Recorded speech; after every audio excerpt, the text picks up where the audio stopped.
Dear ladies and gentlemen, good morning and welcome to the 20th Brand Global Summit here at UNIDO. We are very delighted that you have chosen to spend this exciting day with us together. Another warm welcome to all our international guests who are joining us from all around the globe via their devices and via live stream. Allow me to briefly introduce myself. My name is Jacqueline Knollmeier. I'm a freelance on-air and off-air presenter, and I will be guiding you through our conference today. So our 20th anniversary is, of course, a reason to celebrate. Our motto today is Brands for Life. Brands for Life are both. They are a mission and a mandate. It has two key meanings. Firstly, it expresses a brand's purpose, and secondly, it signifies a brand's commitment to sustainability and to building long-term relationship with consumers. So that's why today we have a packed agenda full of insightful discussions and best practices. So let's have a short look at our agenda. You can see it over there. We'll kick off with a session on Brands for Life, challenges and opportunities for B2C and B2B brands. This session will share successful strategies for both consumer and business brands. Next, we will look at Brands for Life, challenges and opportunities for regional brands, featuring case studies from different areas. Then we will focus on Brands for Life, financial inclusion and ESG.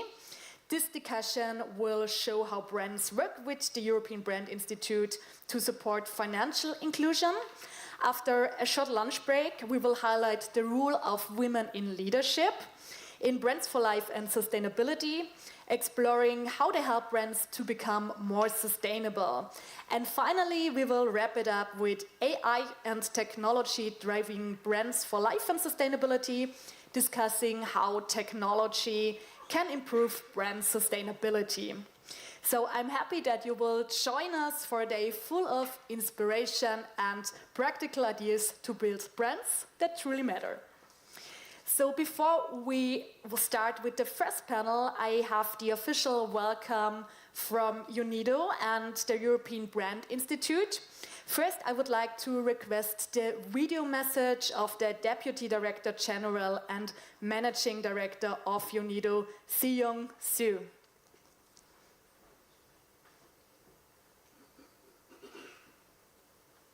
We can't hear him. The honor to address you today at the 20th Brand Global Summit. Firstly, I want to reflect on this year's motto, Brands for Life. It is a very topical one.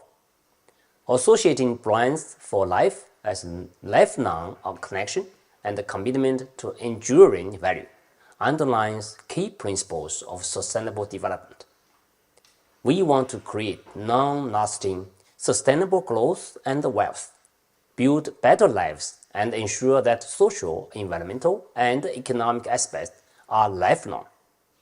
In this vein, and in a particularly strong showcase to this year's theme, UNIDO started a new project in Burma, China, where our focus is on the health and longevity industry.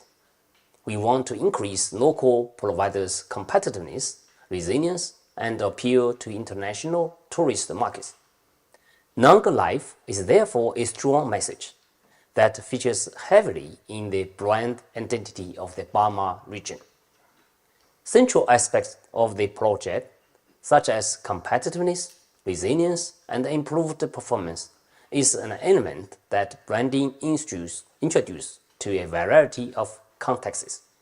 In the past, we observed how brands produce value and help companies increase their income.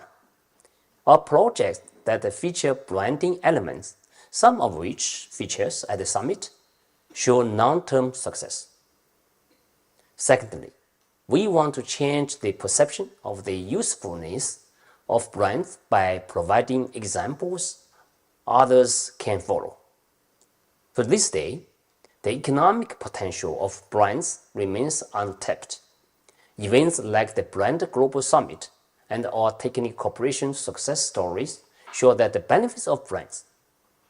Our approach has yielded very good results over the years, and I am very happy about the increasing number of brand-related projects and their ever-growing size. There are several benefits we observe in branding-related projects.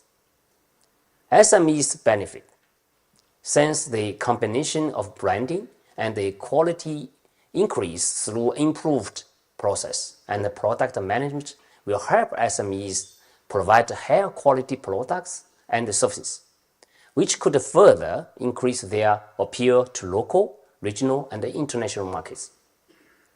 Key areas of focus include promoting higher standards, resource efficiency, and environmental practices, strengthening capacities in design, branding, and marketing, while aligning products with international quality standards, and reinforcing infrastructure, technical expertise, and institutional support for local producers. Ultimately, these efforts contribute to increased employment opportunities, improved quality of life, and inclusive, sustainable industrial development. To help SMEs thrive in today's competitive global market, we are enhancing their capabilities in design, branding, and marketing. By aligning products with international quality standards, we are facilitating access to global markets and building consumer trust. In today's competitive landscape, a strong brand is crucial for success. A well-crafted brand identity helps differentiate products, build customer loyalty, and command premium prices. By investing in branding, companies can establish themselves as a trusted and respected names in their industries. Lastly, digital transformation is another key factor in achieving sustainable growth. By embracing technology, SMEs can improve efficiency, reduce costs, and reach new markets. Digital tools also enable businesses to collect valuable data on consumer behavior, allowing them to tailor their offerings to specific needs and preferences. UNIDO is committed to supporting efforts to strengthen branding and digital capabilities. Our experts can provide guidance on brand development, marketing strategies, and the adoption of digital technologies. By leveraging these resources, SMEs and regions can position themselves for long-term success in the global market. Moreover, digital transformation can help SMEs improve the efficiency and sustainability of their operations. By adopting automation and data analytics, businesses can optimize their production processes, reduce costs, and minimize their environmental impact. Excellencies, distinguished guests, I'm looking forward to the discussions today. Look at all the inspiring examples we will see and want to reiterate that brands create value for life. Thank you.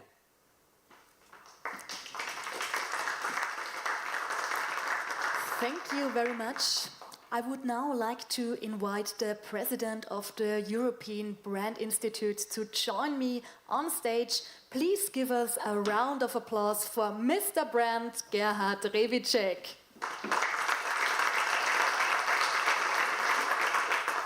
Thank you. Can you hear me? Good. Now it's on. Thank you very much, Jacqueline. Thanks also to the Deputy Director for introducing us to this very important day. It's the 20th Brand Global Summit here in Vienna at the headquarters here, the 5th time at the headquarters here of UNIDO. In the name of European Brand Institute, I want to welcome all of you here participating personally, but also those on the screens and devices. I think we have participants today from about 50 countries, so welcome also on the screens and devices. As Jacqueline mentioned already, Brands for Life, it has a double meaning. It's a mission and a mandate. The mission means we have a task that we keep the brands lively, that we deliver value to consumers, that we keep the brands sustainable. And this is the one side. The second side is we have a responsibility as brands. Brands must contribute to societies. This is the mandate of a brand. So basically, this motto means Brands for Life. It shows the responsibility of companies to create brands which are not only successful and profitable, but also are giving back to society. I think this is what we want to stress, and we hear this also this afternoon, I think, with this triple bottom line concept you probably all know. Yes, can you switch the... Yes, this should have been now for this, and now comes the next one. Of course, I want to thank all our partners who contribute to this summit, to this 20 years event. Of course, UNIDO, thank you very much. Also, Farouk, for this cooperation with your department and all your team members. But also to the city of Vienna. As you know, we have a big celebration tonight in the Vienna City Hall. The mayor and governor, Mr. Ludwig, he supports us for a long time. And thanks also to him. Of course, also thanks to all other partners like Deloitte, Chamber of Commerce Vienna, LGP Weekend, Leadersnet, the media partners, Leitbetriebe, WBAF is here, Bypass Altuntas, he will speak to us later, and a great place to work. Now, maybe the next slide, please. As you know, these are the fresh studies, the newest numbers of brand values. Brands are very, very valuable. When you look at the most valuable brand in the world, Apple, 419 billion euros. This is more than some GDPs of economies or regions. You see in Europe, LVMH is a little lower with 149, and you also can see US and China. Basically, you can see this on the internet, but also in this annual. That's why you have it there. But also brands, maybe please the next slide, are important for regions. And Director General mentioned this BAMA project where you see this roll-up there. We're working very closely with UNIDO there in this region because no, please, leave the other one first. Yes.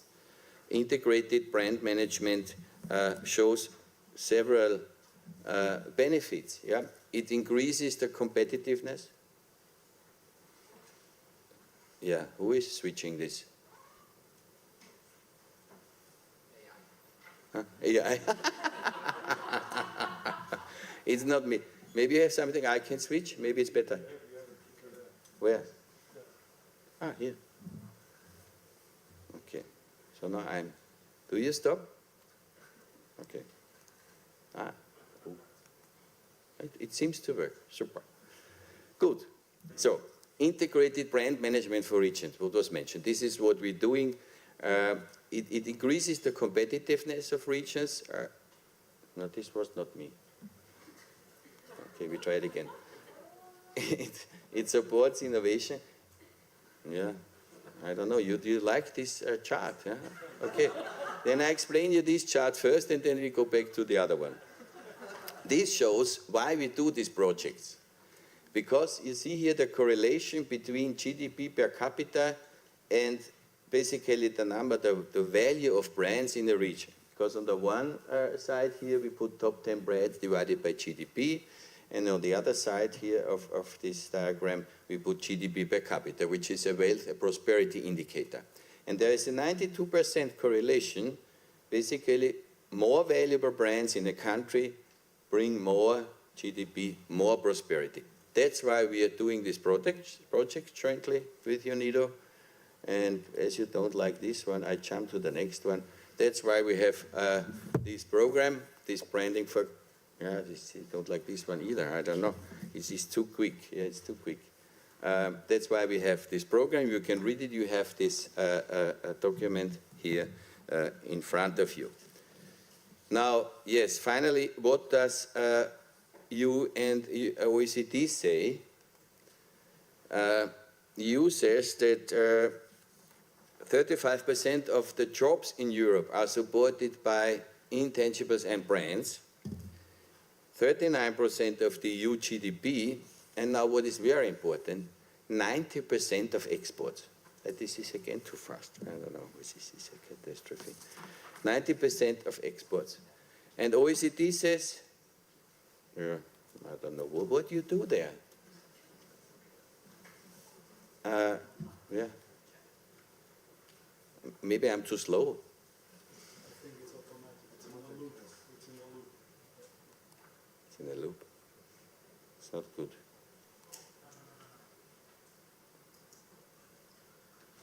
Yeah, okay, coming back. And OECD says, yeah, my God, yeah. OECD says that those companies who own brands or IP rights are more successful than those who don't have them. And that's why we introduced this certified brand program, where we try to trigger improvements in brand management with companies. We enable reporting, and of course this leads to value creation and sustainability. We do this for companies, but also for regions. We will do it in the region of Parma, for instance. And we can do it also for association clubs. When you think about football clubs, Italy, no? Very big football clubs, Spain, UK. So there are billions of brand values there. So also for clubs, this is important. Yeah. And last but not least, again, I said already, please also use this magazine as a tool. You have many interesting articles there. You have our studies there. Please read it, use it. It should support you in creating brands for life. And finally, yes, as a president of European Brand Institute, no, this is too early, sorry. I want to wish you a successful and enjoyable summit. Please get inspired by this very nice program, nice speakers from all around the world. Use it, learn something. And as I say every year, if you only take one idea back home, but implement it, this summit was a success. And now is the last one. Keep on branding. Thank you.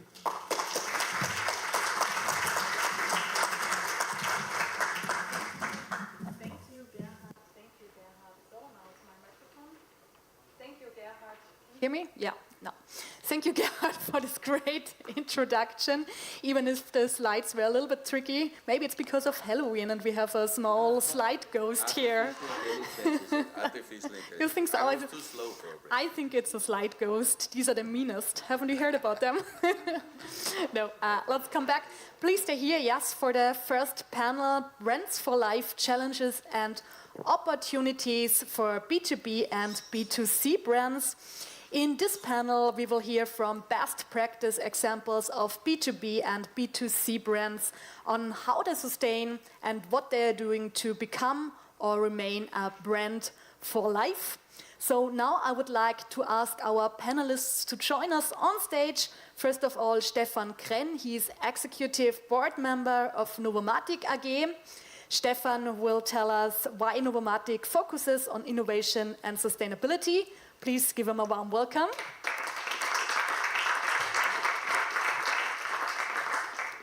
Please, hello. It's a pleasure having you here.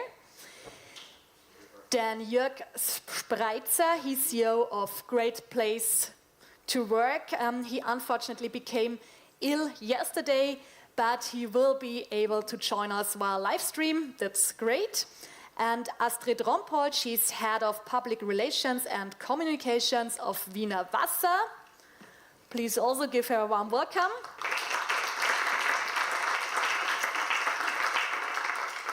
Astrid Rompold, she will talk about their strategy for future at Wiener Wasser in 2050.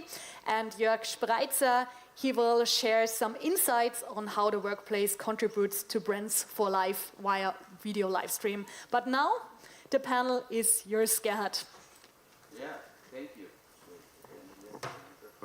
Yeah, it works. Yeah, thank you very much.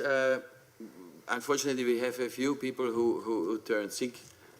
One of them is Jörg. There will be another speaker in the afternoon, I think, and also in the evening. Yeah, it's the time. Yeah, let's start with this panel one. And we should start with Novomatic, of course, one of the very, very successful brands and showing a really good performance over the last 20 years. And my question is, why do you focus on innovation and sustainability to become a brand for life? Yeah, first of all, thank you very much for the invitation, Mr. President, dear Gerhard. It's a great pleasure and honor for me to have the possibility to speak here at the UNIDO headquarters, and so therefore to all of you also a warm welcome from my side. Yeah, I want to elaborate, as Mr. Revicek announced me already, about two very essential key brand issues for our company, for our brand, Novomatic. And these two issues are sustainability and innovation. But why are these two issues so important for the brand, Novomatic? And therefore, let me go a little bit back in history. When Professor Johann Graf founded the company nearly 45 years ago in 1980, he already had a very clear strategy, and it's interesting that this strategy is still valid today after 45 years. And this strategy was and is: innovation is the basis for market-leading products, and sustainability is key for the corporate development. And that's maybe the reason why since the foundation in 1980, the company was growing year by year until today. Additionally, Professor Graf had a very clear vision, and his vision was entering global markets very early. So he already began in the 1980s to export our products nearly all over the world with our innovative products. And of course, the aim was to become a global market leader. Well, and from my point of view, here you have the two main ingredients for a successful and sustainable brand. Yeah? No matter from my point of view whether it's a B2B brand or a B2C brand. First, a clear strategy and vision, and second, a brand with a clear brand essence, in our case, containing innovation and sustainability. And as I told you, this strategy is still the guideline for our daily work today, and the result is our global success. I don't want to bore you with some figures, but I'm very proud to say that today we are active in more than 120 countries with around 300 subsidiaries under one central umbrella brand, Novomatic. And in the last 4 decades, we have succeeded to become the #1 in Europe and one of the largest gaming technology groups in the world. But now let me briefly address the two core values of our brand, innovation and sustainability. First, innovation. That's, of course, not only a buzzword for us, it's deeply rooted in our DNA since the foundation, as I've told you before. And the key to this is always, from my point of view, the employees. In our case, more than 25,000 employees worldwide who work every day to develop new innovations, bring them to the market and offer it to our B2B customers, or offer it to the B2C consumers in our own more than 2,000 venues worldwide.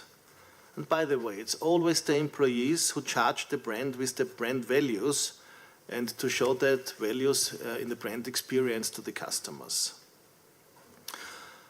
Well, however, this drive for innovation has led to, meanwhile, 32 technology centers in the group in 18 countries, and this is our technological backbone. And with this, we are able to publish more than 200 new game titles every year. And meanwhile, we have registered more than 5,000 intellectual property rights, IP rights, such as trademarks and patents.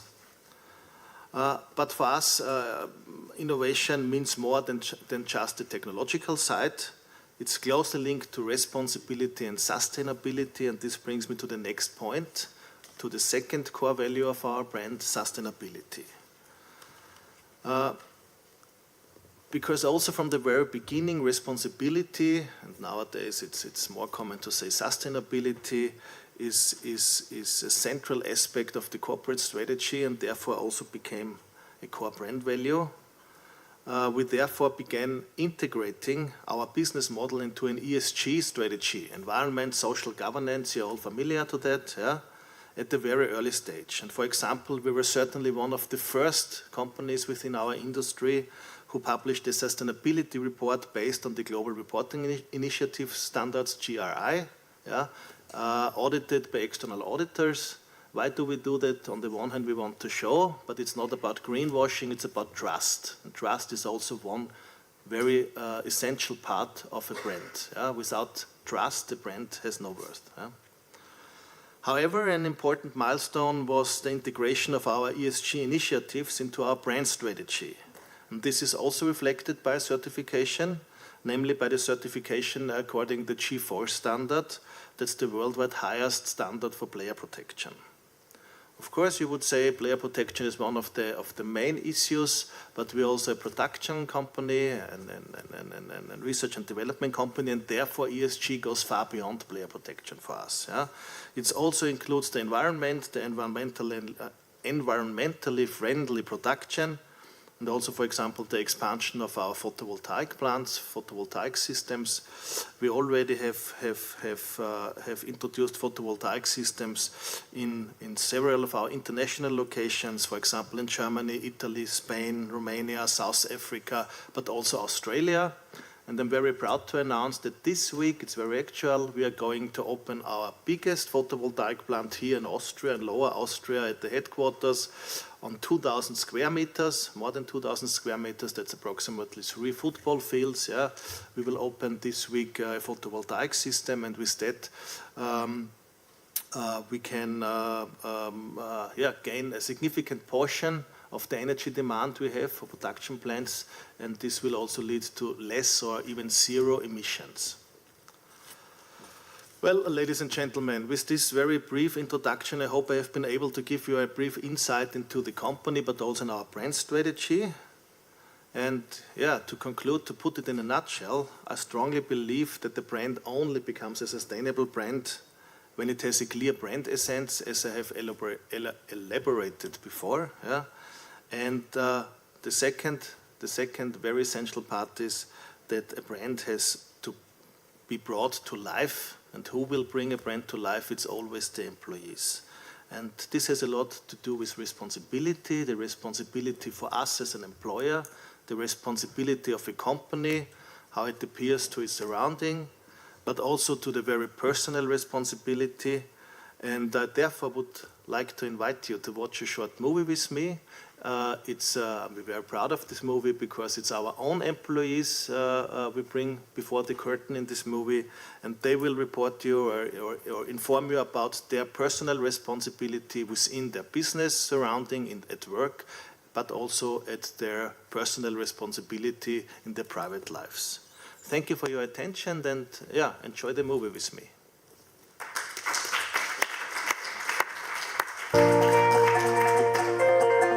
Respect for individuals' interests and talents is one of the most crucial values to me. Only when you know what people are capable of and what they want can they be utilized effectively. As a woman in the workplace and a mother, one has 2 roles, and growth occurs in both responsibilities. Both in the family and at work, stability is imperative. Only then can creativity truly flourish. The interplay between people and nature and animals is very similar. It only works with empathy, patience, and mutual understanding. I always say everyone in a team is unique, and anyone can learn anything as long as they have fun. I always wanted to become a carpenter. It was always my dream. When I work with wood, I often think of my grandfather, as he too was a carpenter.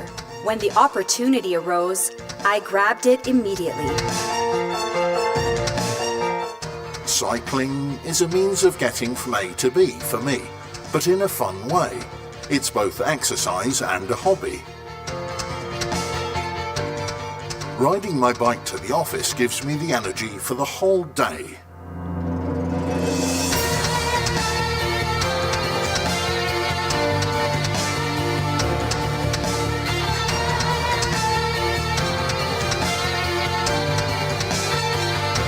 Precision, punctuality, professionalism, focus and enjoyment. These are the cornerstone values for me, both in my professional endeavours and in my passion for dancing.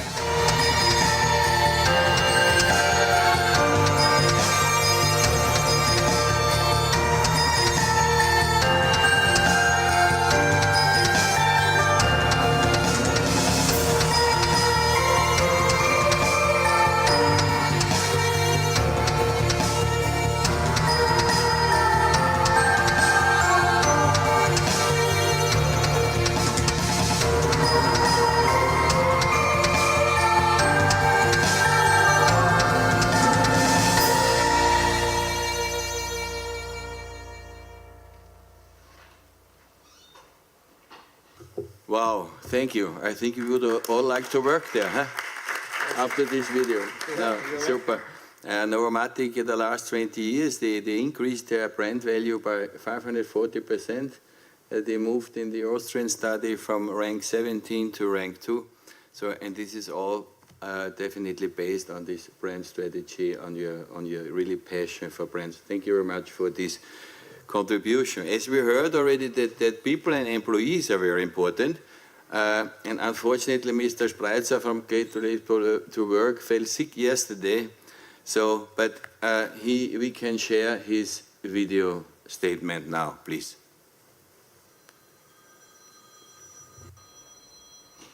Hello and good morning from my home office. I have Corona, so I think it's better that I stay at home. Better for all of us, especially for you. It's an honor to speak in front of you, and I can tell you a little bit about how the workplace contributes to Brands for Life.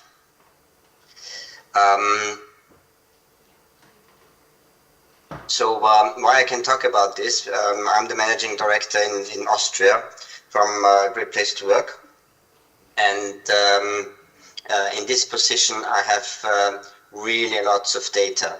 Great Place to Work is surveying the world, let's say, about 170 countries for 30 years already. And we are annually surveying about 20 million employees. That's a huge amount of data. So I can tell you a lot of insight, and some of them are really new because we just did a worldwide survey and a European-wide survey, so they're completely fresh. Our mission is to help every place to become a great place to work for all. What does that mean? So we are a data company, more or less a data analytics company. So we're completely neutral and trustworthy, and this is our mission. And to create this great place to work for all means something. So we have a method behind it. So a great place to work is defined by, let's say, trust, pride, camaraderie for all. And like you see, we have learned over the past 30 years that a great place to work is defined by these three aspects. So there's just one. There's one where employees trust the people they work for. They have pride in the work to do, and they enjoy the people they work with. And this experience must be considered for every employee, no matter who they are, what they do, or where they work. And this entire trust model also is divided in three more functions. Let's say credibility is built by fulfilling promises and being competent, authentic, and honest. And there's the respect is demonstrated and earned by showing genuine care for the employees. And of course, the fairness is practiced by ensuring all employees have opportunities for growth and recognition. So that's our model. And now we can talk a little bit about the performance, because this model pays a lot into performance and a lot, of course, into brand building. So we are measuring every year against the Russell 1000 index, which is one of the most famous indices where public companies are listed, and we compete them against the 100 best companies in the market. And we will see over the years that the 100 best companies from Great Place to Work in US are performing 4 times better than the market in cumulative returns. So we have measured this for over 20 years. And that's a huge amount of being at a better performance. And of course, this is a lot about brand building and about the culture you have in these companies. Another quite interesting figure is that we measure Great Place to Work certified also against the whole market of Russell 1000 indices, and there we see a raise already of about 19 to 20% in cumulative returns on the same in the last 3 years. So this is also very huge, and yeah, it shows a lot about brand performance, it shows a lot about the culture, and it shows a lot about the other KPIs, and in this case, cumulative returns. So, what we have learned in our studies is that great starts with leadership. And this is something I want to point out in my speech today. It's all about leadership. All the great places to work and all the good performing companies have great leadership. Leadership, the experience, and of course the experience shapes the culture. And again, culture drives performance. So it's a circle. So if you have better performing leadership, then you have a better performing company, of course. So 70% of employee experience is driven by leaders in the organizations. These are hard facts, these are hard figures. We can find out through our research, through our surveys in all the countries. And there's a quite new survey which we have done in Europe right now, which contains 1.3 million people, and there this comes out again. Also, what's quite interesting is listening is core to high trust leadership behaviors. So, and that all points into the employee brand, which we are talking about today also. And it's about listening to the person. And it's not listening to workforce, not listening to a number of people. It's really always listening to a single person, an individual, and then there starts leadership and trust to the leaders. The next slide, trust is a fundamental also to AI success. AI is one of the most discussed topics at the moment in employer branding in the companies, maybe together with ESG or sustainability. AI, these two things are the most discussed topics at the moment. And we found out that a company can, for example, develop or implement AI features, AI tools in their company better if the leadership is trusted in the workplaces. So it's very crucial. Let's look a little bit to 2 points where productivity comes from. If we zoom in or double click into the performance, we see that a great workplaces experience higher levels of productivity. The employees are more likely to recruit friends or colleagues to their company, and they plan to stay with their company for much longer time.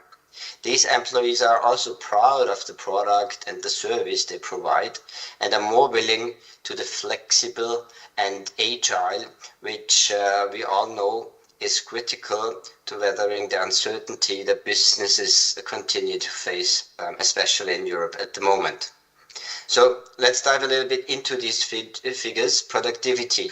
Productivity is 8 of 10, so nearly 9 of 10 employees out of 10 at certified companies says that they are willing to give extra to their work, comparing to nearly just 6 at average workplaces.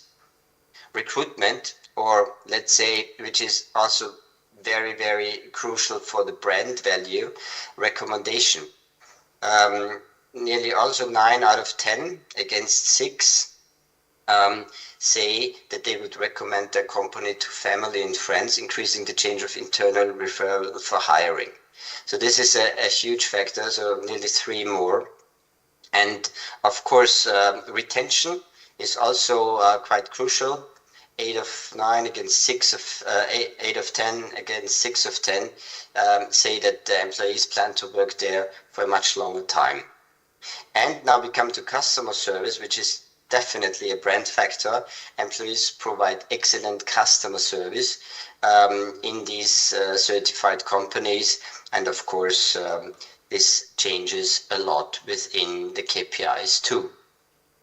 And employee retention. So we had a look at the voluntary turnover, and there we found out that in different sectors, for example, hospitality, just 20% want to leave, and 7 out of 10, so 70% nearly, are leaving in the rest of the average companies. And you can have a look in other services how big the difference is and how crucial it is to have a great workplace, to have a trusted workplace, to have a workplace with great brand building. Now, something extremely important, what we do as a great place to work, we celebrate together, and we emphasize our customers to celebrate with their people if they have a certified great place to work. And this leads to a lot of postings. So there are thousands and thousands of postings all over the world in all social media channels, and which is a big factor of brand building, as you can imagine. So, brand value, great leadership transforms workplaces. This is one of the biggest brand values you can make. Just love your people, give them a great workplace, and then you have a very big brand value. So, again, back to the leaders. When employees trust their leaders, they adapt more quickly to change and give extra effort on the job. So this is again something which leads to culture, which leads to brands, and which pays at the end of the day into productivity. And now we come to a core brand value, which I mentioned before, together with AI. So it's sustainability. It's the whole topic of ESG. And there I can tell you again that it's extremely important that you have good leadership. 50%, so just slightly over 50%, more likely to say that company's decision benefits the environment if they believe executives fully embody company values. Half of the people, just 1/3 of the people, more likely to believe their company make decisions that benefit society if they said leaders were ethically and honest, which is a huge factor. And now we come to two figures which are quite bad, more likely to say the organization made decisions that benefit the environment, just 27%, which is not very much, I think. And just 28% more likely to benefit society if they feel celebrated for trying something new, regardless of eventual success or failure. So that means also some very, very good reasons for building the brand is to be sustainable, to live sustainable, and again, to enable your leadership to tell your people and to tell the employees to have a good employer branding factor in your company. So I will end this small talk. Only 45% of employees globally, and this is really a global study, at typical companies report that their management effectively communicate the organization's impact on the environment, society, and human well-being. So this is really a factor. Just not even half of the employees worldwide in our studies, and these are millions and millions of people who are answering this, say that they believe in their companies. So there we can do a lot of things, and maybe this will pay not just into the brand value, this will pay for our future, for our kids, for our lives. Thank you very much. So if you want to have an impact on your brand value, become great, get started today. Thank you very much. And now I guess they will play a small film about UKG and being a great place to work. Have fun.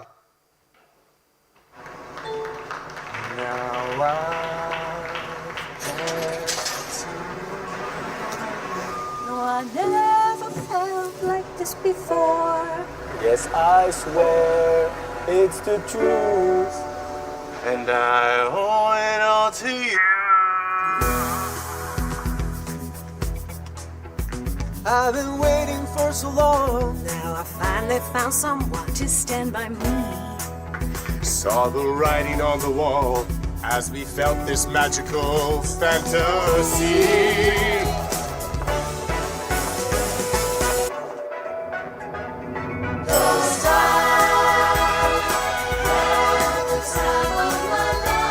Nothing feels as good as a great place to work. And a great place to work is very good for business.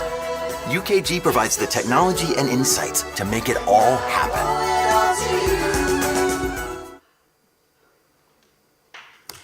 Wow. Thank you very much, Jörg. Thanks also for taking the responsibility to not be with us. And thanks for sharing these insights. Yeah, we see that brands for life are made by persons, leadership. And here is a person, Astrid. She is also 28 years with Vienna Water, so also a brand for life, but in a double meaning. A brand for life because without water we cannot exist. Vienna, you can drink, is the most liberal city in the world, and you can drink the water from the tap, which is really fantastic. And yes, we want to see what strategy Vienna Water has. Also, why? Because in Parma, we have a project in Parma with water. So I think the whole world wants to learn how Vienna is doing this. Stay and become a brand for life. Yeah. Thank you, Gerhard, for this very, very nice introduction. Yes, I just can underline what Jörg Spreitzer said about leadership and leaders and the big role they play in a company, or for example at the Vienna Water Supply. I want to tell you something about a strategy, and I will try if this works now. That looks good. So, just to give you an overview, I will start with the Vienna Water Supply in general, and then talk about our future challenges and how we deal with it. And there is some words I will say about our 150th anniversary, which took place last year, and other projects to mitigate climate change. So this is how it works. You see, this is the city of Vienna, and the city of Vienna is provided mostly by spring water from the Alps. The water comes or flows just by gravity. On the one hand, from the first Vienna spring water main to the city through a line with about daher muss ich, okay, about 150 kilometers. And since 1910, we have another line which came from, I have to find it here, from the Hochschwab. It is about 180 kilometers long, and the water also flows by gravity to the city. So about 90% of our drinking water in Vienna is alpine spring water. It's pure and it tastes very good, and it's quite known actually in Europe that you drink the water from the tap. Yes, that's the right action for the moment, thank you. So, but there is also groundwater, which plays a very important role for us, because these very old mains have to be maintained every year, so we also need the groundwater. I will come to that later on. Ja, das funktioniert hervorragend. Funktioniert bei Ihnen? Yeah. So what? Yes. So what are our future challenges? The biggest challenges are population growth and global warming. We are now about 2 million people living in the city of Vienna, and there will be about 2.2 or 2.3 million until 2050. And global warming, of course, leads also to a higher demand of water, of drinking water. Yes, the growth of water demand will be approximately about 15%. And of course, there is always the risk of a blackout. Actually, at least it's an issue. You have to have answers to that, to these questions. So what did we do? Since 2020, I have a new boss, Paul Hellmeier, and he started in 2021 with all his leaders to establish actually a study about what are the biggest challenges and how we can answer them. It was a paper, actually it was a 200 pages study, and it was my big challenge to bring it to a small leaflet. Actually now it's about, I think, 40 pages brochure, which is nice to read, with nice pictures and with explanations, what are we planning to do and why. So and this is how we are going to do it. There are 3 big branches how we deal with these challenges. First, we want to gather more water from our resources. We have about 70 alpine springs and about 30 wells, groundwater wells, and some of them give more water than we at the moment can take and lead to Vienna. So now we want to get more water out of these resources. For example, what you can see here, this is on the Donauinsel. It's between the Danube River and Neue Donau. This is one small brunnen, a well. We have 8 of these wells there, and there are on the other side of the Danube River, again, 5 wells. We want to catch this water. We caught the water, but we are going to build a water treatment plant. Because at the moment, we are only allowed to use this water after 3 days of analysis of water quality. And it's very important that you can take this water immediately and put it into the pipe net. So this is one of our steps.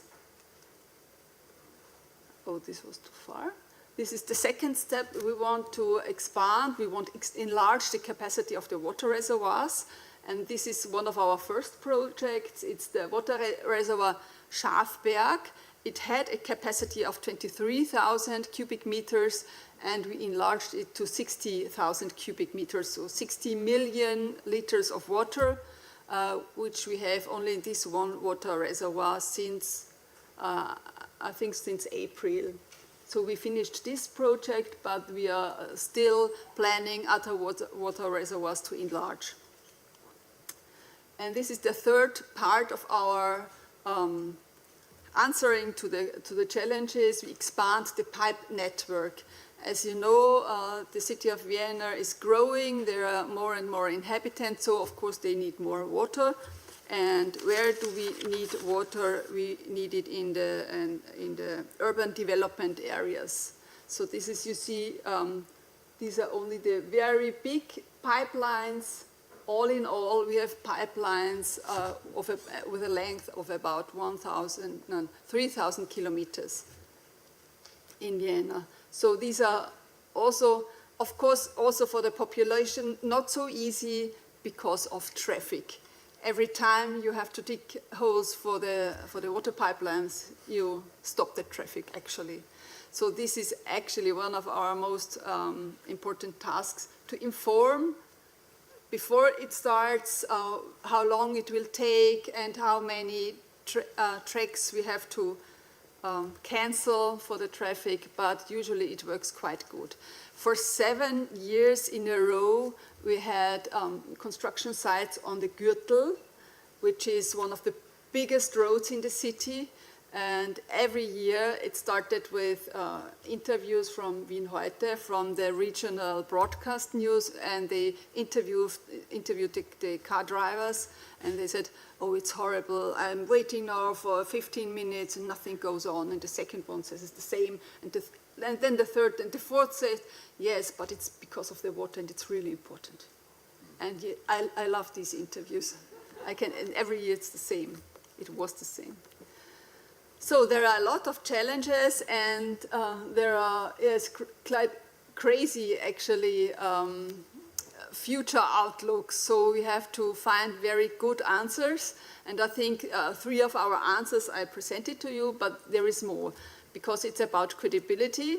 And for credibility, you have to do more, because we are not only a critical infrastructure, we are also dealing with a product which has influence on your health, on people's health. And this is why we have to be very careful with our communication and make clear that our water has really good quality and is really in order. So I will take a sip.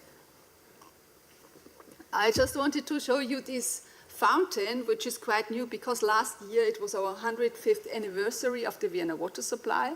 We started in 1873. And we inaugurated a new fountain in the 10th district, which is called the Wir-Wasserbrunnen, We Water.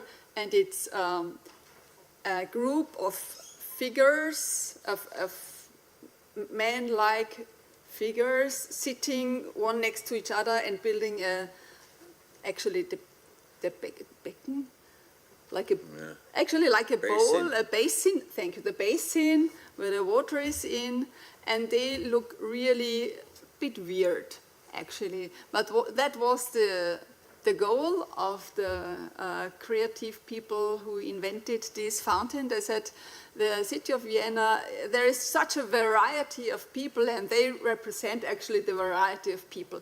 Many people complained that we spent money on such a weird kind of well, but when I was there the first time, there were so many children, and the children, they didn't complain. They just went to these figures and looked very closely, and they were climbing on them. And since then, I'm really totally happy that people are also actually deal with this fountain. So this was just. Ich hoffe, ich bin nicht zu lang. So what are we else doing to take our responsibility for global warming?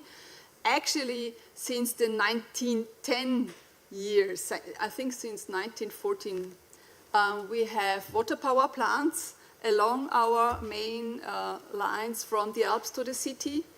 Since very short time, we also have a facade greening on our headquarters. And now we are also planning more than this first photovoltaic system you can see here on the screen. Genau. So what was the communication about? Actually, it was last year, in the year 2023, it was the normal press conferences with the councillor and with our mayor, of course. We had social media, website, emails, everything you all know exactly and do for your companies. But we had also the big information series about the strategy, and we had a lot of activities for the 150th anniversary. For example, we didn't want to publish just a commemorative publication which is very historical. So we made a graphic novel about two girls who have an adventure in the Höllental, in the catchment area of our sources, and it's really very nice. And if you have time, I forgot to bring some, so I'm very sorry, but if you have time, in the city hall, there are still some in the Stadtinformation, and it's for free, of course. So this was one of our activities, and I think I will come to my end. We also had some classic sujets, some advertisement motifs, but we didn't spend a lot of money, but I wanted to show it to you. Our main claim was climate protection with a move of your wrist.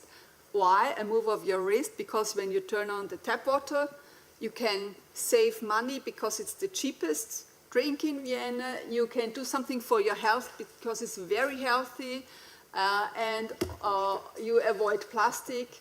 And there are no trucks bringing the water to the city, but it flows just by gravity. So it's really sustainable if you drink our water from the tap in Vienna. And after this very intense year, 2023, we received the National Award on Public Relations, and we are quite proud of it, of course. Thank you.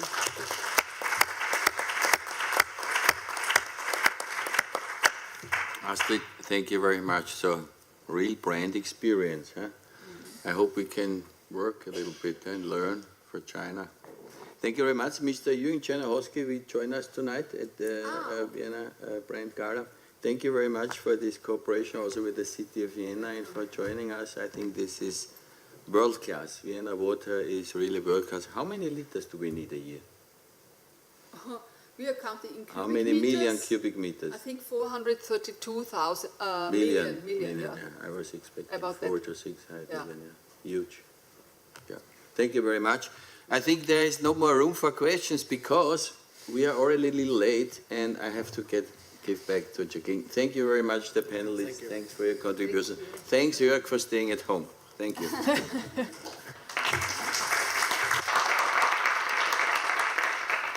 Thank you, and thank you, Gerhard. We will see you a little bit later again, our Mr. Brand. And of course, Chinese water is the best.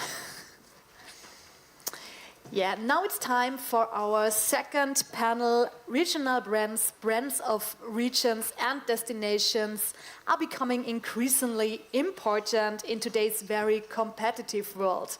For regions and destinations and business locations to attract companies and investors.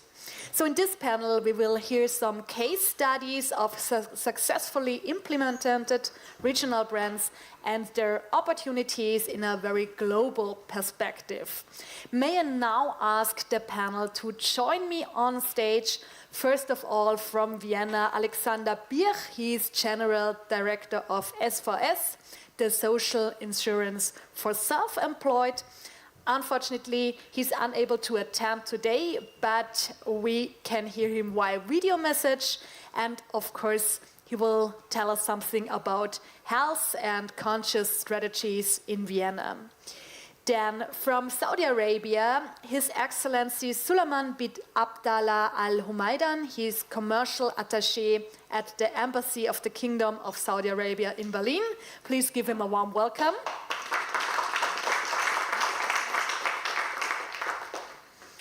Then from Venezuela, Franco Silva, he's General Coordinator of the UNIDO, and he will tell us something about the UNIDO country program in Venezuela. We will also hear about him via video. Hello, welcome, you can take a seat. Then also via video, Luhu Barachato, he's an international cooperation expert at the Ministry of Cooperatives and SMEs. He will talk about uniting the MSME's value chain ecosystems for more resilient regional economic growth. And then from Uzbekistan, Farouk Alimchanov, he's an industrial development officer at UNIDO, and he will give us some insights into best practice UNIDO regional brand projects. He will now introduce us with a short impulse and then take over the moderation of the panel. So please clap your hands for Farouk. Before I hand over, I forgot to mention at the beginning that I would kindly ask all our speakers also at home to keep to the time, as we have a very full agenda. So thank you, and now I hand over to Farouk. Thank you. Thank you very much, Jacqueline. Thank you, dear ladies and gentlemen. Once again, congratulations, Gerhard, with this 20th anniversary of Brand Global Summit. We're very happy as UNIDO to co-organize, to co-host this beautiful event already for the 5th time, but we're looking forward to extending this cooperation ahead. And I would like to just praise this great example of Vienna water. Indeed, water is a big part of the Viennese brand. I'm just recalling the time I was talking to, I think, a children doctor who was not discouraging. He was banning to buy the water from the shops. He said, you better drink the water from the Vienna tap system, which is rich of minerals, and it's very, very good. So, Excellencies, ladies and gentlemen, friends and new followers of Brand Global Summit, it's my great pleasure. I'm delighted to welcome you at this session of regions and branding, how branding are contributing to the regional development. I will be very happy to bring you to a small round the globe trip. We will be having some insights of what is going on in this particular topic, branding and regional development in Austria, in China, in Indonesia, in Saudi Arabia, in Venezuela, and in Uzbekistan. And let me start with China. Gerhard spoke, and Director General spoke about different dimensions of the life and branding, how we're linking brand and life. But I think the project which we'll be talking about today, what we started in China, has direct contribution to the life expectancy. This is the project which is aiming at promoting the region which is famous as being part of the blue zone. What we call blue zone is the place with a high density of centenarians, those who live more than 100 years. So we were approached by, thanks to this forum, we were approached by the municipality of the Bama region in China, asking us to help them to promote their produce, to promote their water, and to bring to their region some health tourists. So very shortly, the objective of this project, which is marking our start of the technical cooperation with our partners, EBI. So with this project, we're starting to work together in our developing countries, in our member states. So the objective is to promote regional development and rural revitalization. You know, China is going ahead, is one of the biggest emerging economies in the world, but some areas are lacking that a boost for the economies to serve more social and environmental values. So we're trying to support this small remote region by creating the branding opportunities, creating commercial opportunities, creating opportunities to create jobs in other socioeconomic values in this region. So we have 3 outputs. We already started in April this year by identification of development gaps and opportunities to promote this region as the destination for the health tourism. We will be then upgrading the enterprises to reach that goal. And of course, by doing that, we will try to build the local capacities to do this type of activities in long run and sustainably. So we are working with not only water, I mean, water sector is our main beneficiary, but we're very happy also to contribute to the better marketing and competitiveness of camellia oil, hemp oil, and Bama shank pig production, and of course, indirectly by contributing to the health tourism promotion of this region. So we, as I said, we already started working there, so we have some ideas. We have already drafted branding strategy for this region, marketing strategy for this region, and also we have already started with some promotion activities. We started with Vienna. We benefit from the Chinese language day here in June earlier this year, and unexpectedly going to China, we learned that thanks to that small event, already a lot of people know about Burma, visit Burma as tourists, as consumers of the water and other services. So, and also just earlier this spring, we had an opportunity to attend a 100,000 people attending conference. It's called China ASEAN Expo, which is happening each year in Nanning. It is the same Guangxi region province neighboring Vietnam, where we could have already put some exhibition there, some booths to promote what is existing under existing branding.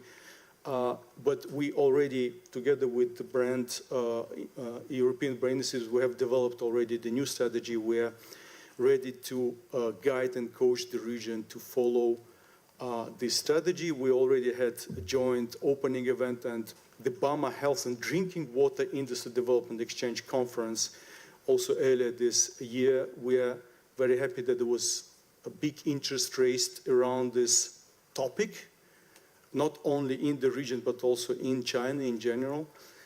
And of course, talking about China, talking about this project, talking about promoting the water and livability, of course, we're trying to get inspired from international experience elsewhere, including and remarkably the experience from Austria and from Vienna.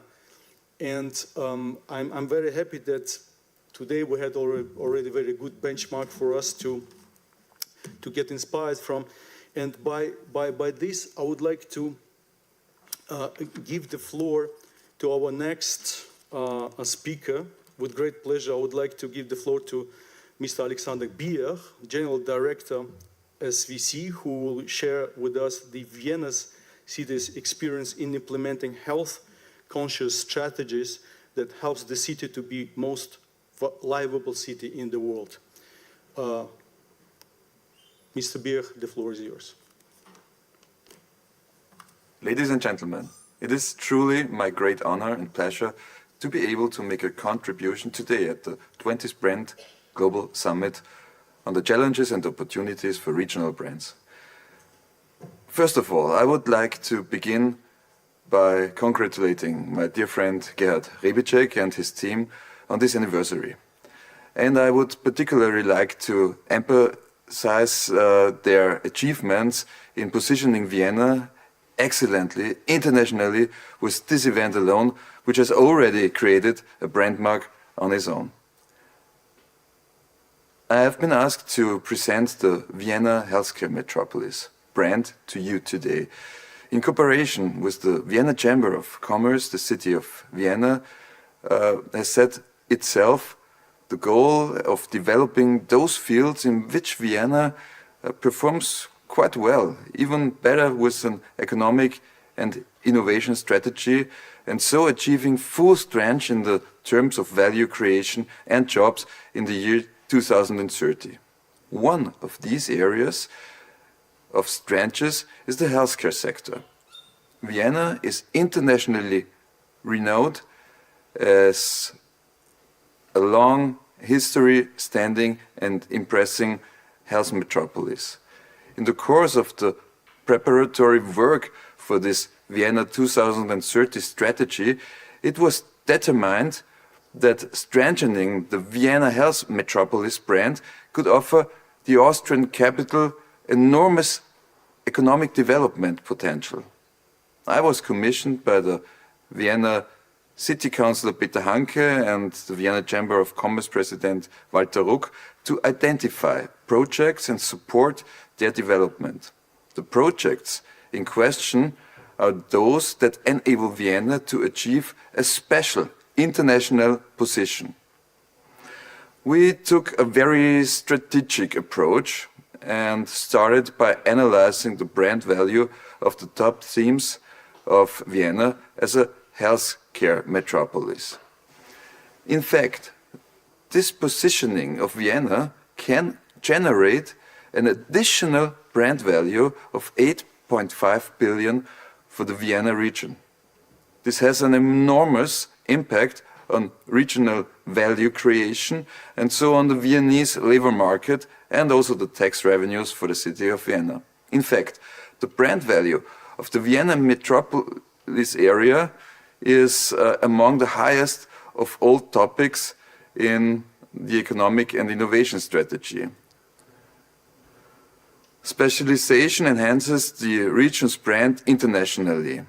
You can therefore see that regions can position themselves internationally primarily through strong brands in terms of content. What surprised me in this analysis was that the brand value of health for Vienna and Austria is even significantly higher than that of the culture and creativity sector, a result that would probably not have been expected, also maybe by you, if you knew about the many tourist attractions in the culture and creativity sector. Among the regions, the urban area will become even more important in the future.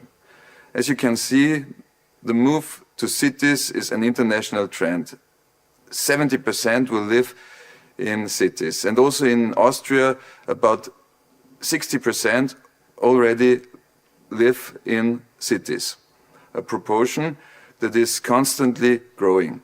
People's needs are changing with this trend towards urbanization. Whereas in the past it was about a certain basic supply and security throughout agriculture, cultivation, today the focus is primarily on individualization issues. People have high expectations of a functioning infrastructure and increasingly also of appropriate healthcare. Today, complex healthcare issues are at the forefront of individualized medicine, also known as precision medicine. People in cities expect this state-of-the-art services. Solutions for the healthcare sector will develop quickly and will make it possible to offer healthcare at the modern point of view. In view of these challenges, Vienna has decided to take the concerns of the people internationally and meet precisely these requirements in the healthcare sector. In developing the Vienna Healthcare Metropolis brand strategy, we are therefore focusing on 4 areas of application. First, Vienna as a metropolis of international healthcare institutions. In order to meet the demand of innovation, we try to develop different or settle down different international institutions in Vienna. In the recent years, for example, it was possible to establish the EIT Health, the European Industry and Healthcare Cooperation Platform, here in Vienna, within a co-location center. We dedicated a future health lab in order to solve complex health literacy issues. Also, in order to transfer research results in the healthcare sector, a Vienna Health Hub was established in order to operate with innovative startups.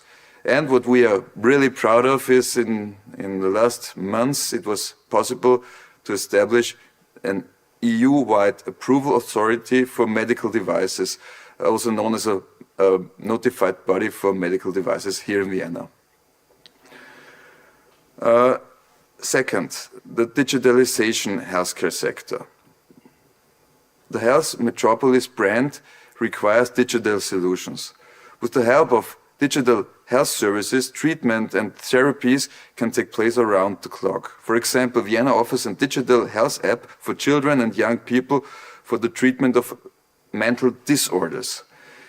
In the Vienna Hospital Association, we are currently equipping the operations theaters with robots for the operations. An innovative center for operating theaters also is established, which makes it possible to test all these devices. So after the international institutions, second pillar, the digital solutions, the third solution is the research solution. and there we are proud to present a new Center for Precision Medicine, which will meet the individual health requirements. They will define solutions for individual medicine together with all the research that has to be done in this field. The center will be complemented by a technology transfer center, which will translate the scientific findings into commercial products. The strong field of biotechnology, in which Vienna is a leader in the registration of patents, will also be strengthened by its own facilities. And fourth, the screening of people for prevention. During the pandemic, Vienna was able to carry out 600,000 COVID tests a day by a PCR testing strategy done in front of the cell phone. So we take all these experiences and will use it now for a Vienna-wide colorectal cancer screening program, making Vienna the first city in the world with over 2 million inhabitants to enable comprehensive colorectal cancer screening in a simple and also digital way. In future, Vienna will also focus on incentive systems for prevention. My institution, the social insurance for the self-employed, is leading the way and has shown that incentive systems can double participation in preventive checkups. Ladies and gentlemen, I hope that this has given you a kind of understanding on how we will try to position Vienna as a health metropolis brand. We try to fulfill the goal that Vienna will be a health metropolis in the year 2030. With edge-cutting medicine, affordable access to healthcare services, and with a big international reputation for research and innovation. A brand value that benefits the public solidarity-based healthcare system. This international branding triggers enormous positive economic effects for the location and gives people the security of continuing to live in the world's most livable city thanks to the modern healthcare services on offer. So dear Gerhard Rebicek, you could not have chosen a better Congress title than Brands for Life. Thank you all for your attention.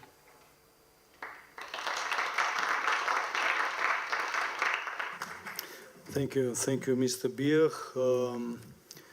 He's an old, good friend of the Brand Global Summit, and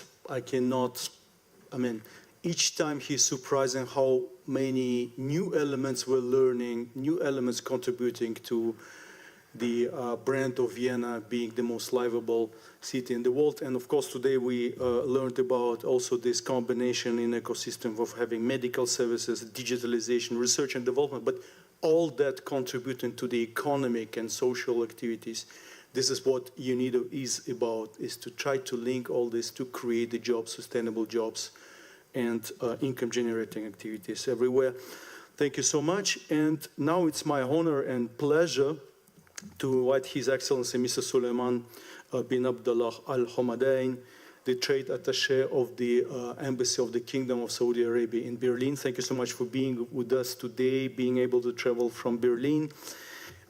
His Excellency will present us today the Saudi 2030 vision and especially the NEOM program, which was put forward by the royal government to form new model for urban living based on innovation, sustainability, human-centric design. Your Excellency, the floor is yours.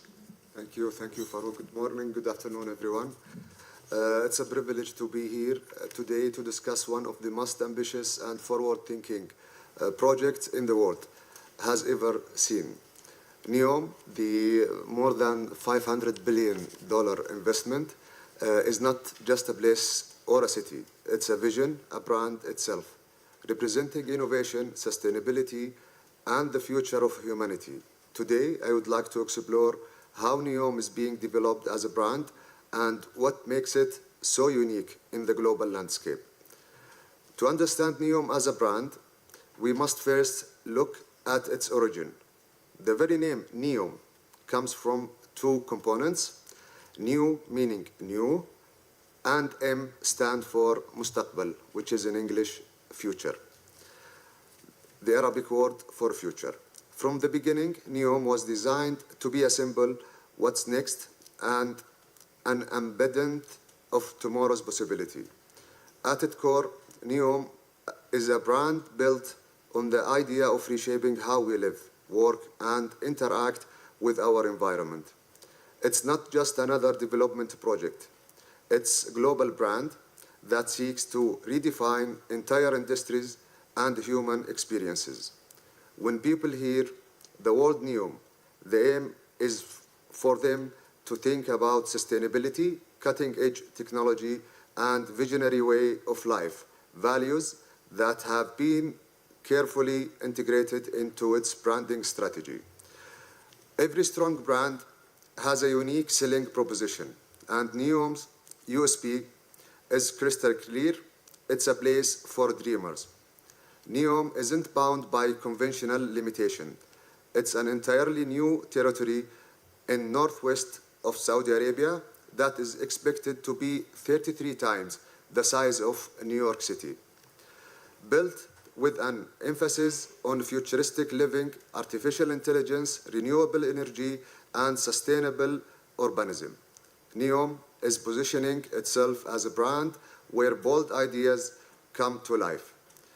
This kind of vision differentiates NEOM from traditional urban development, making it an aspirational brand, one that speaks to those who dream of living in a better world, a future-focused brand that transcends borders and cultures.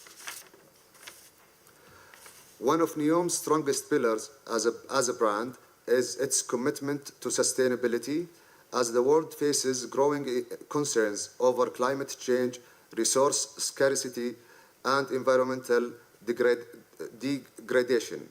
NEOM is branding itself as Zero Carbon City, one powered entirely by renewable energy. It's designed to be a blueprint for sustainable living with minimal environmental impact and maximum efficiency. In a branding term, this powerful message, sustainability, is not just a trend. It's a movement that is increasingly influencing customer and consumers' preferences and corporate strategies worldwide. NEOM, therefore, isn't just tapping into a global conversation, it's positioning itself at the forefront of it. For consumers, business, and government looking for leadership in sustainability, NEOM is building a brand that represents the solution. A key aspect of NEOM brand development is its focus on innovation and technology. From AI-driven infrastructure to flying taxis, which, by the way, we have just signed 2 months ago with Germany to buy more than 130 helicopters as taxi in Saudi Arabia. So NEOM is emerging as a playground for the world's best and brightest innovator. The city will be home for groundbreaking technology and industries such as biotechnology, robotic, advanced manufacturing, and renewable energy. This positions NEOM as not just a place, but as a living laboratory where new technologies can be developed and tested. The city is a stage for a future, building the brand around the culture, innovation, where anything is possible. NEOM is not selling infrastructure, it's selling an experience of living in the future. What makes NEOM even more fascinating as a brand is its promise to put humans at the center of everything. The city layout, transportation system, and even governance model are designed to prioritize human well-being over cars, cognition, or pollution. NEOM's brand promise to create an environment that fosters creativity, well-being, and high quality of life. This human-centered approach directly appeals to modern consumers' desires for a better work-life balance and a healthier, more connected lifestyle. NEOM branding tap into this by promoting the idea of community that is not just technology advanced, but also socially inclusive, diverse, and sustainable. No brand can succeed alone, and NEOM is no exception. A critical component of NEOM brand strategy is its emphasis on global collaboration. NEOM seeks to attract the best talent from around the world, offering opportunities for people from diverse backgrounds to work together on solving some of the planet's biggest challenges. The NEOM brand is being built around its potential to serve as a global hub for innovation, attracting thought leaders, scientists, entrepreneurs, and creators from every corner of the globe. By fostering a collaborative ecosystem, NEOM is positioning itself as the ideal location for anyone who wants to be part of shaping the future. We do have quite challenges and opportunity to demonstrate here. Of course, no brand, especially one as ambitious as NEOM, is without challenges. One major challenge that we are overcoming is skepticism. Can NEOM truly deliver on all its promises? Building an entirely new city from the ground up is not an easy feat, and many will watch closely to see if NEOM lives up to its branding of being the city of the future. However, opportunity for NEOM is immense, with global attention fixed on sustainability, innovation, and economic diversification. The timing could not be better. NEOM has the chance to redefine urban living and, in doing so, establish itself one of the most powerful and iconic brands of the 21st century. Thank you so much.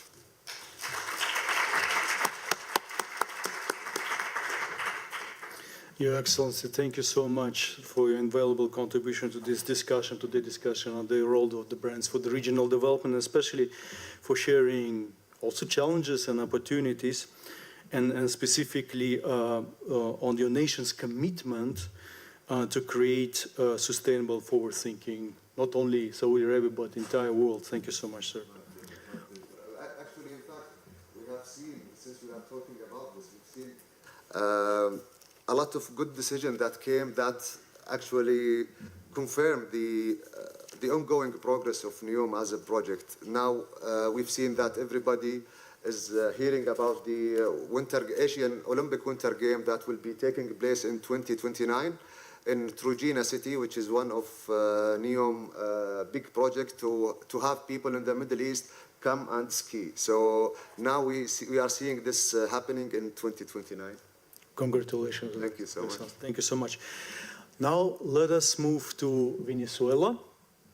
So UNIDO started in 2020 the project on industrial upgrading and modernization of 5 staple food value chains. So we're talking about soya beans, maize, rice, legume beans, the traditional beans, and also sugarcane. And basically, who would have thought what could be done here with regards to the branding with this staple food? But I think what Franco will be sharing today with us, it's a great opportunity to maybe upscale with other staple foods when, thanks to the branding element, we could build the production of the panela. It's a sugarcane-based product, very artisanal production to a scale. We could have improved its quality, packaging, and merchandising. We could have informed the local, regional, and especially international communities on very unique production and also consumption practices of this product, about its nutritional value. It's actually healthier than the white sugar, and how this product is linked to the traditional lives in the local community. So indirectly, we're trying to promote not only the socio-economic activities in this region, but also trying to bring local and regional tourism to these experience-based practices in that area. Without further ado, I wanted to give the floor to Mr. Franco Silva Avila. He's our UNIDO Senior Country Program Coordinator in Caracas. He will share more insights about this unique experience. Franco, the floor is yours. Thank you very much, Robert. We're going to share an initiative that UNIDO is developing in Venezuela with the purpose of revitalizing Venezuela's panela production. UNIDO is developing a technical cooperation program called Industrial Upgrading and Modernization Program, which has two macro actions. The first one is the modernization of selected beneficiary pilot companies and cooperatives, and the second one has to do with strengthening human and technical capacities of national institutions for different services to the agro industry. We have been working in 5 value chains: maize, rice, sugarcane, soy, and other legumes. The panela is a sweetener alternative to the refined sugar, which is not refined, has no chemicals, has more nutrients than refined sugar, and has a particular flavor. It's widely used in countries like Venezuela and Colombia, in cold and hot drinks, in different dishes and desserts. Currently, the market in Venezuela has an absence of good manufacturing practices, some safety deficiencies, inadequate packaging, and in most of cases, lack of branding. The first key issue we have to solve was the selection of our counterparts for this pilot project. We applied criteria of sustainability, social impact, and replicability. We finally selected a company called Agroturismo Bichu because it has some sustainable practices like the use of hydroenergy, the reuse of sugarcane bagasse to generate the heat, and sustainable agriculture. It is also located in a vulnerable panela production region and has potential of agrotourism. Our pilot project consisted in 3 different components. The first one is the modernization of the production process with the introduction of a cleaning system, stainless steel pans instead of the copper ones, preheating equipment, vacuum packaging equipment, and infrastructure adaptations. The second component has to do with capacity building in areas like smart and sustainable agricultural practices, good manufacturing practices, milk calibration, and preparation of the panela. The third component is the one centered in brand development, with the idea of develop the brand identity, design a sustainable packing, launch of a new product and presentation, and marketing strategy. The benefits we are looking for is greater competitiveness, building of consumer confidence and loyalty, and creating commitment and accountability of producers for the products. We started with the brand selection, with a brand name selection across an interactive process with all stakeholders, including the producers, the UNIDO local team, and especially UNIDO specialist in branding.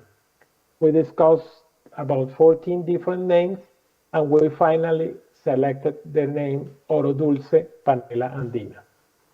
Oro Dulce means in Spanish sweet gold, and we wanted to link with some attributes like the sweet flavor of the panela, the gold color, a high value product, and the reshaping of the panela block into an ingot shape. We also designed the logo. This is the logo inspired in the water wheel that moves the mill in this production unit. And the idea here is to connect with principles of traditions, sustainability, and the development of a tourist attraction. The subtitle Panela Andina is related to the product Panela and Andina because it is located in the Andean mountains of Venezuela. This is how a bag looks with the logo and name, and some references of how we are developing the marketing strategy. This is the new product granulated panela that we plan to distribute both in bags and in jars. And this is one of the most common use of the panela, which is a lemonade flavor with panela, and it's an excellent cold drink. All this pilot project is completely aligned with the original objectives of our program, and the final benefits we are getting in terms of productivity is a production increase of more than 50%, the introduction of this new product granulated panela, improvements in packaging, better quality, and a registered brands. In terms of social impact, we have an income increase and social improvements to 45 families, more than 180 people, and contributions to the agrotourism activities in the location. We also have an important market impact because this project is a showcase to demonstrate the benefits of branding. We are building capacities in other production units, and this is a reference of sustainability and ESG principles. As a final conclusion, we can say that this is a concrete example of how a well-implemented branding strategy can generate economic and social transformation of a region. Thank you very much.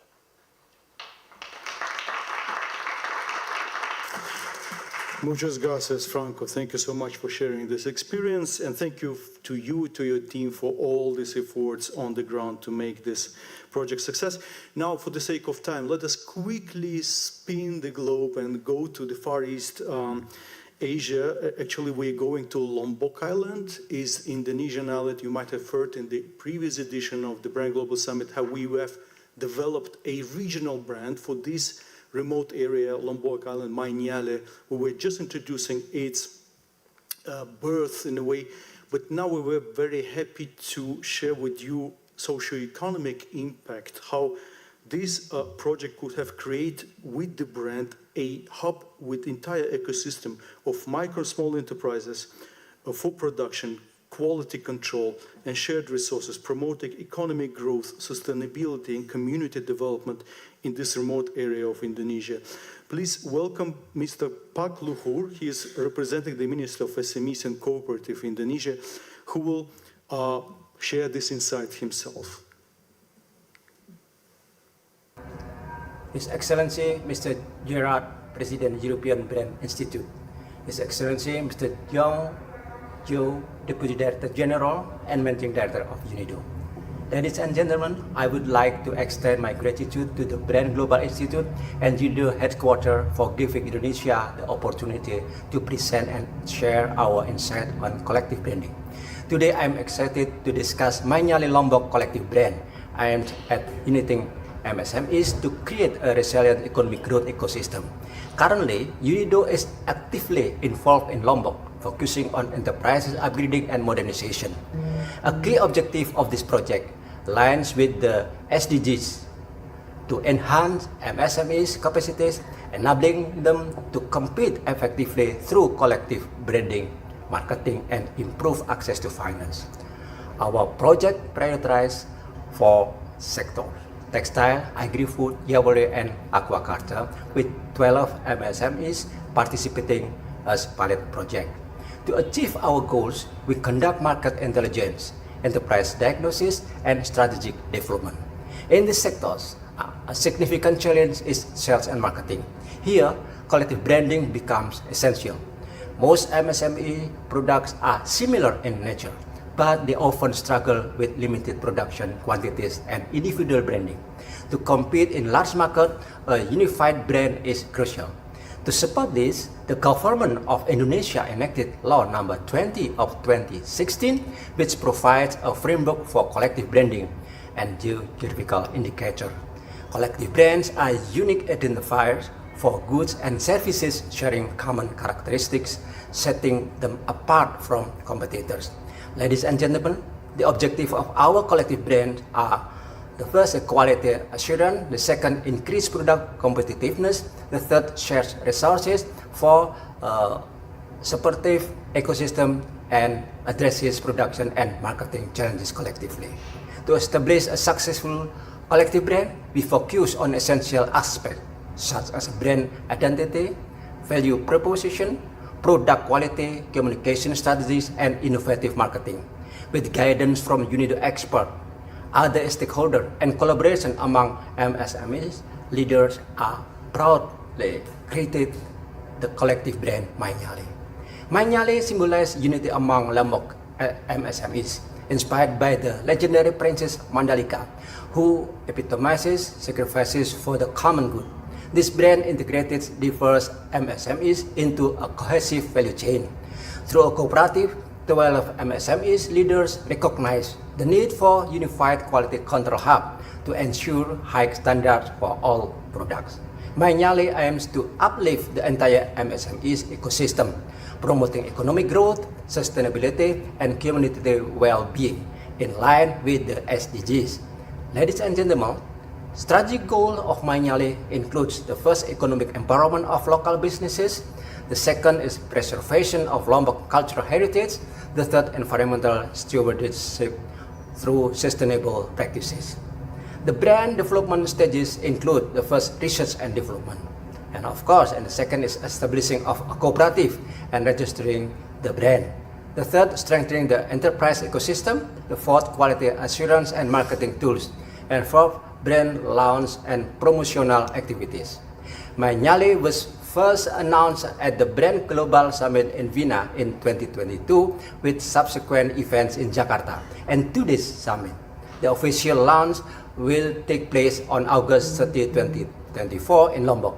My Nyali value focus in the jewelry sector. For example, My Nyali showcases sustainable handmade collection using material the upcycle cells and locally sourced peers. This approach not only minimizes environmental impact but also supports a circular economy. My Nyali connects traditional craftsmanship with modern eco-friendly practices, uniting SMEs across textiles, jewelry, and agri-food, supported by UNIDO and the Indonesian government, particularly the Ministry of Cooperative and SMEs. The cooperative enhances market presence, competitiveness, and sustainability effort. By choosing My Nyali, consumers can positively impact the environment and society, blending tradition with contemporary values of holistic development. As of now, My Nyali has given impact, supported over 1,000 SMEs in adopting sustainable practices, trained over 1,300 entrepreneurs, 40% of whom are women, introduced eco-friendly materials to over 100 artisans, engaged 800 farmers in organic agriculture practices. In conclusion, I firmly believe that through the collective brand My Nyali, Lombok SMEs products will reach global market. The complete details of this presentation will be submitted to the event secretariat. Thank you.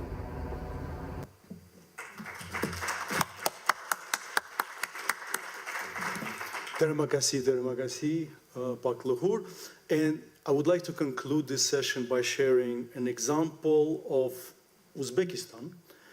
Is actually an experience, small as a project inspired by experience in Armenia, Tajikistan, and Indonesia, but we're talking a lot about brands for value. I think this project is the biggest reflection of how the brands can create the value. Uzbekistan was born like 30 years ago, got independence, and all of a sudden became the second exporter of raw cotton in the world. It's a good ranking, but at the same time, the value addition was very, very little. So the government set the objective to at least treat 70% of the locally produced cotton into the ready-made textile production. But what we have reached now, it is 110% local cotton consumption. That means that the country really buys cotton abroad to feed to its textile production. Another objective was to reach the bigger value addition. So from 1 billion textile exports, now the country is at $3.5 billion of exports, but the ambition is high, to reach 10 billion. But the country a little bit saw the quick rise, but then a little bit stop in this rise. So they see in what UNIDO is doing, what EBI is doing, is in investing to the brands to create more intellectual value addition through industrial design and branding of the local producers. So the country is really big in production, but you can see some of the places are empty. There is a chance to increase this production in volumes, but especially in the value. So this is why we started this project with the duration of 36 months and $2.5 million with the objective to contribute to diversification, to increase the value addition of this textile and garment sector in the country.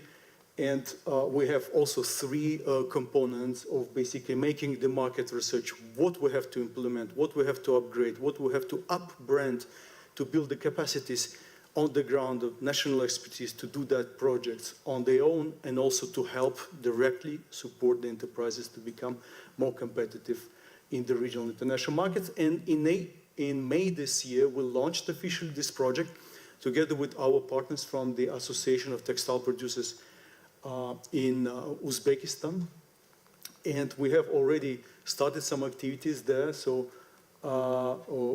also our visits to the companies show that there is a big interest. They see in branding, in industrial design, a solution to reach those $10 billion exports in this country, so that we can a little bit upgrade their positioning at the regional local market based on the national traditions. You know, textile is not easy sector to be competitive in, so we have also this unique tool of applying the traditional arts, traditional handicrafts to the mass production, to higher value addition production, to the scaled production.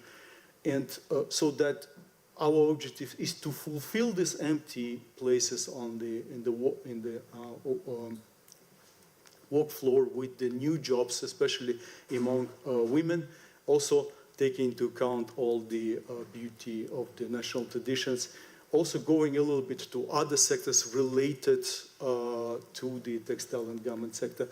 So I was very, very happy that we could have updated you on where UNIDO is, not only in creating, where I think one of the unique institutions who are creating the brands for the companies, for the sectors, for the niches, for the regions, for the countries, for the cities, to promote their positioning, awareness about this sector at the commercial scale, and also in the social matters like tourism, health destination, etc. So we will be happy to extend this work also in partnership with EBI elsewhere around the globe, and we'll be happy to share in future more such examples. Thank you so much for your attention.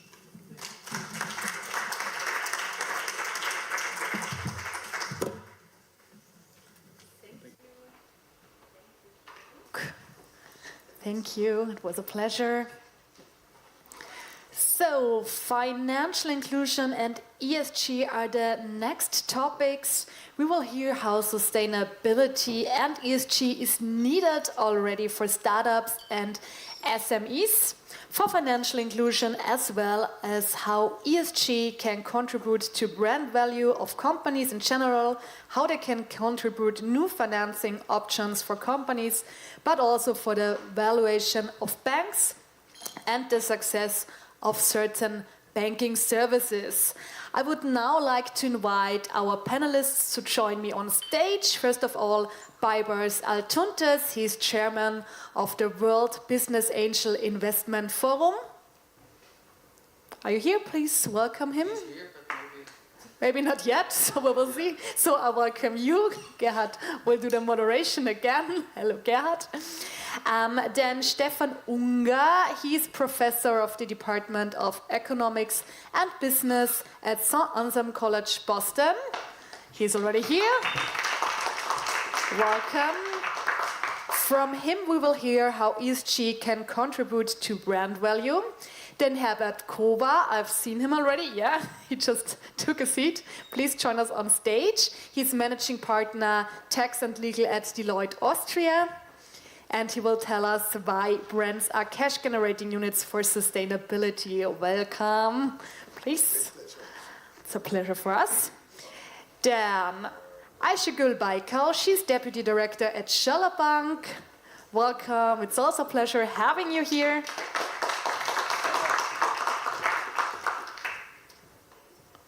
Hello. She will talk about how ESG-related investment products enhance the bank's brand value, and Oliver Breiteneder, CEO of BCB Business Consulting. Hello, great having you here. Hello, and Oliver has the answer to why sustainability and ESG are needed for startups and SMEs. And Baibas Altuntas is already here, so fine, welcome. And now I hand over to our Mr. Brand, Gerhard, who will do the moderation. Okay, thanks, Jacqueline. I see we are a little bit late, so 25 minutes. So we will cut the lunch break a little bit, but maybe we are a little bit faster in this panel. So yes, thank you. I think I hand over immediately to Baibas Altuntas. We have a cooperation for many years. World Business Angel Investment Forum is focusing on financial inclusion, and you will show us how this relates to brands relate to financial inclusion, and thank you. How you see this. So may I speak here? You may speak here, you may go to the whatever you prefer. You can stay here. I can stay here. Thank you.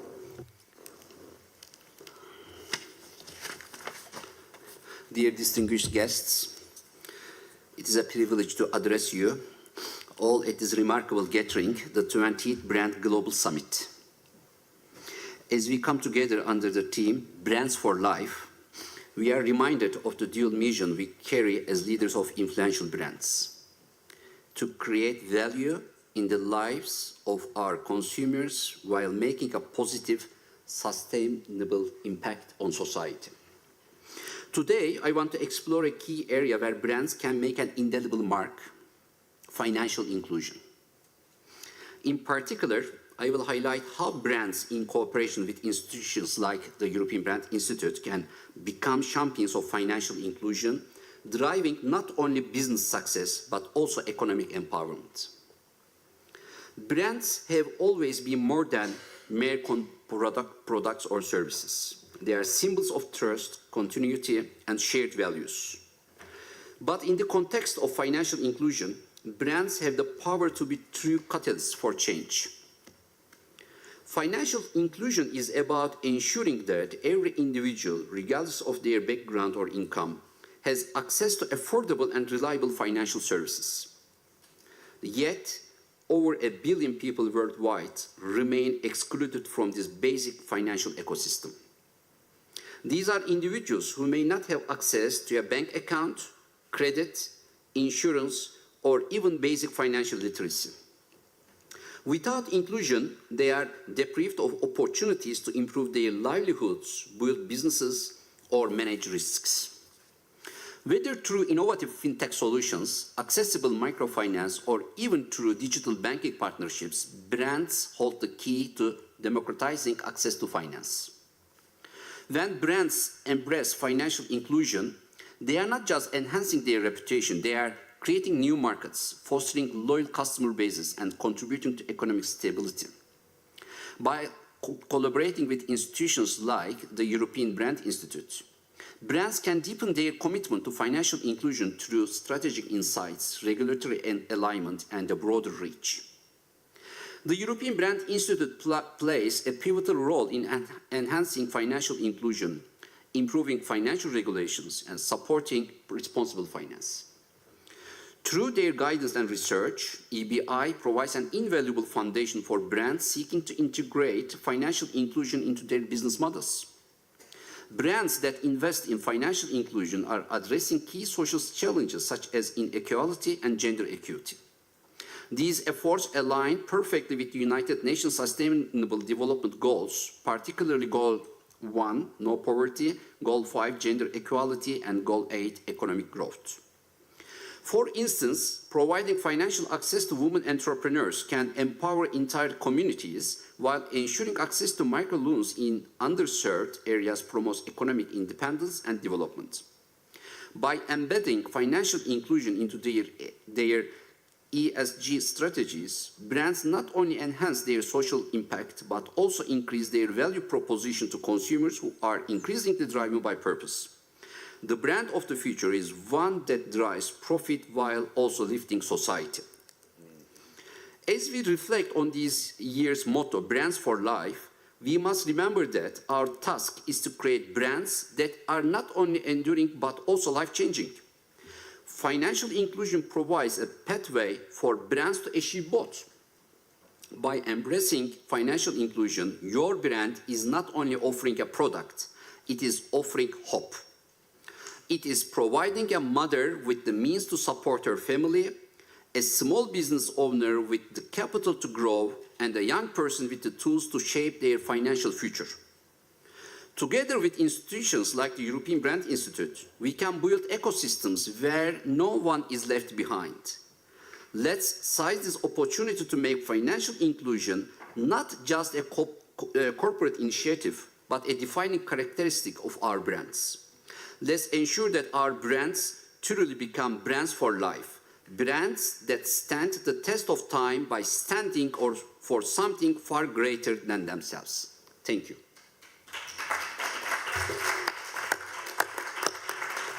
Wow, Babas, thank you, folk. I think we have a project for this. Remember? And we talk about this later. Thank you very much for this great impulse, offering hope. Yes. We did a research project. I'm glad that Stefan is here. And you mentioned ESG, triple bottom line. Let's see what really contributes. Yes, you can choose. If you sit or you stand, what contributes really to brand value in this, from out of these many ESGs? I think you will be very surprised. Okay, thank you, Gerhard. So welcome everybody. I'm happy to be here to present you some highlights of our research we did together. So as you can see, what we were concerned with was to analyze the effects of ESG reporting on brand value. This is a joint work together with Gerhard Ribicek, Max Ribicek, and myself. So I'm happy to introduce you some key results.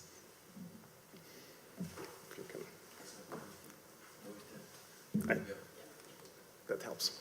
Okay, yeah. So to give a brief overview, I won't bother you too long. I will just report the main highlights of our research. What we did was we looked at the effect of reporting, and especially what we found the effect of over-reporting, what this has on ESG, on brand value. Then we did and performed an impact analysis. Especially we were concerned about the key drivers of within ESG reporting, how this affects the brand value, and then I will give a brief conclusion of that. Okay, so starting with the effect of reporting, especially the effect of over-reporting. As we know, ESG is concerned with a lot of reporting requirements since it's mandatory, especially small, medium-sized companies are concerned with handling this reporting requirements. So what we did was to analyze the effect, was we assigned basically a definition to reporting as the number of entries or then the number of reporting inquiries which are required by the legislator, for example. So since we have various categories for which a company has to report, we simply assigned how many entries does a company have per ESG reporting, and in total there are 211 potential entries, so 211 different categories. Yeah, so our analysis was then actually looking at the number of entries and seeing how many entries does a company have, and what's the brand value associated with it. And our key finding is basically that the correlation between the number of ESG entries and the brand value is negative. So this means the more reporting is required for the ESG categories, the more harm it does actually to the actual brand value. That was our key finding of the reporting requirement.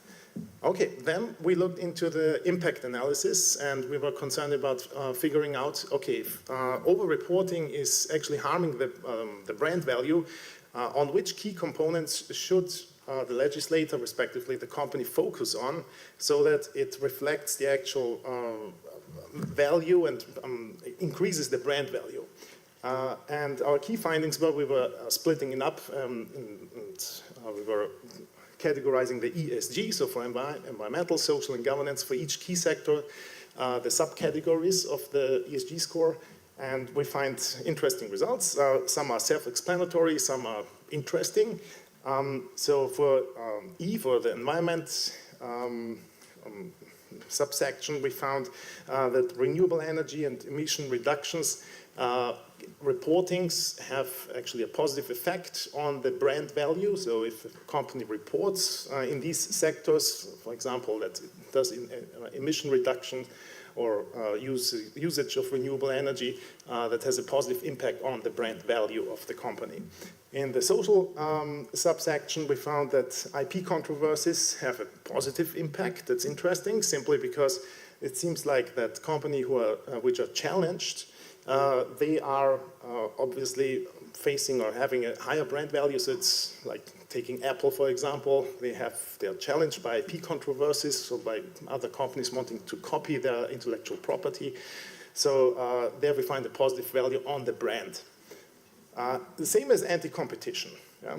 And interesting thing, what we found was a statistically significant relationship between negative correlation between customer satisfaction and brand value. And what can explain this might be that if you see that way, for small and medium-sized enterprises, the brand value plays a higher role for customer satisfaction. So it seems like the bigger the company becomes, the customer satisfaction is suffering under that. And I think we can all talk from our own experience that this might be true to some certain extent.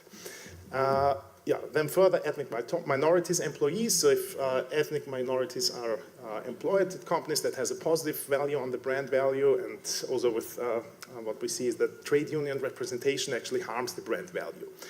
And there are many more factors. I just highlighted some of them, but just to get a feeling of on which key components a company should then actually focus on, so that we can see that it actually improves the brand value of the company. And finally, the government subsection, we found that everything related to the board has actually a positive impact, like the tenure of the board, which reflects basically the experience of the board. So this has a positive impact on the brand value. Compensation, actually positive. So the higher the CEOs are getting paid, it seems to reflect confidence in the company and the CEOs. So it had a positive effect on the brand value. Also the skills. Gender diversity, so the more diverse, the better for the brand. The number of board meetings actually is a negative effect, so it seems like there's some problems going on, and which must be convened in a meeting, so that's negatively impacting it. Litigation expenses are obviously negative, and white ethnic minorities, they are incorporated in the board. That has also a negative impact. Again, there are many more indicators, just highlighted some of them. Concluding, so we know that over-reporting harms the brand value. It's important to focus on the relevant ESG reporting components, and this is very beneficial. It's the question where you put the cutoff value of your significance level.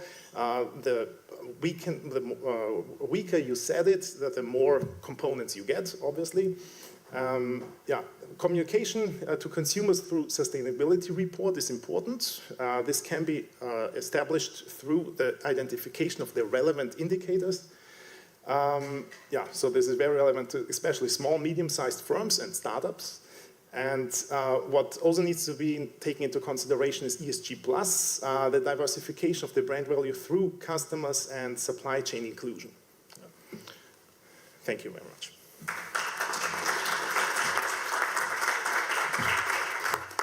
Yeah, thank you, Stefan. We did this analysis based on LSEC data. There are 300,000 companies there, and we analyzed the stock listed 45,000.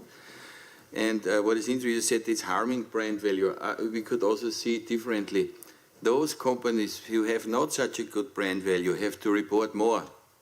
So the ones who are in problems report more, the ones not better report less. And they should focus on the real important things. I think it's just 21 indicators we found out of these 200, which are important to report and increase brand value.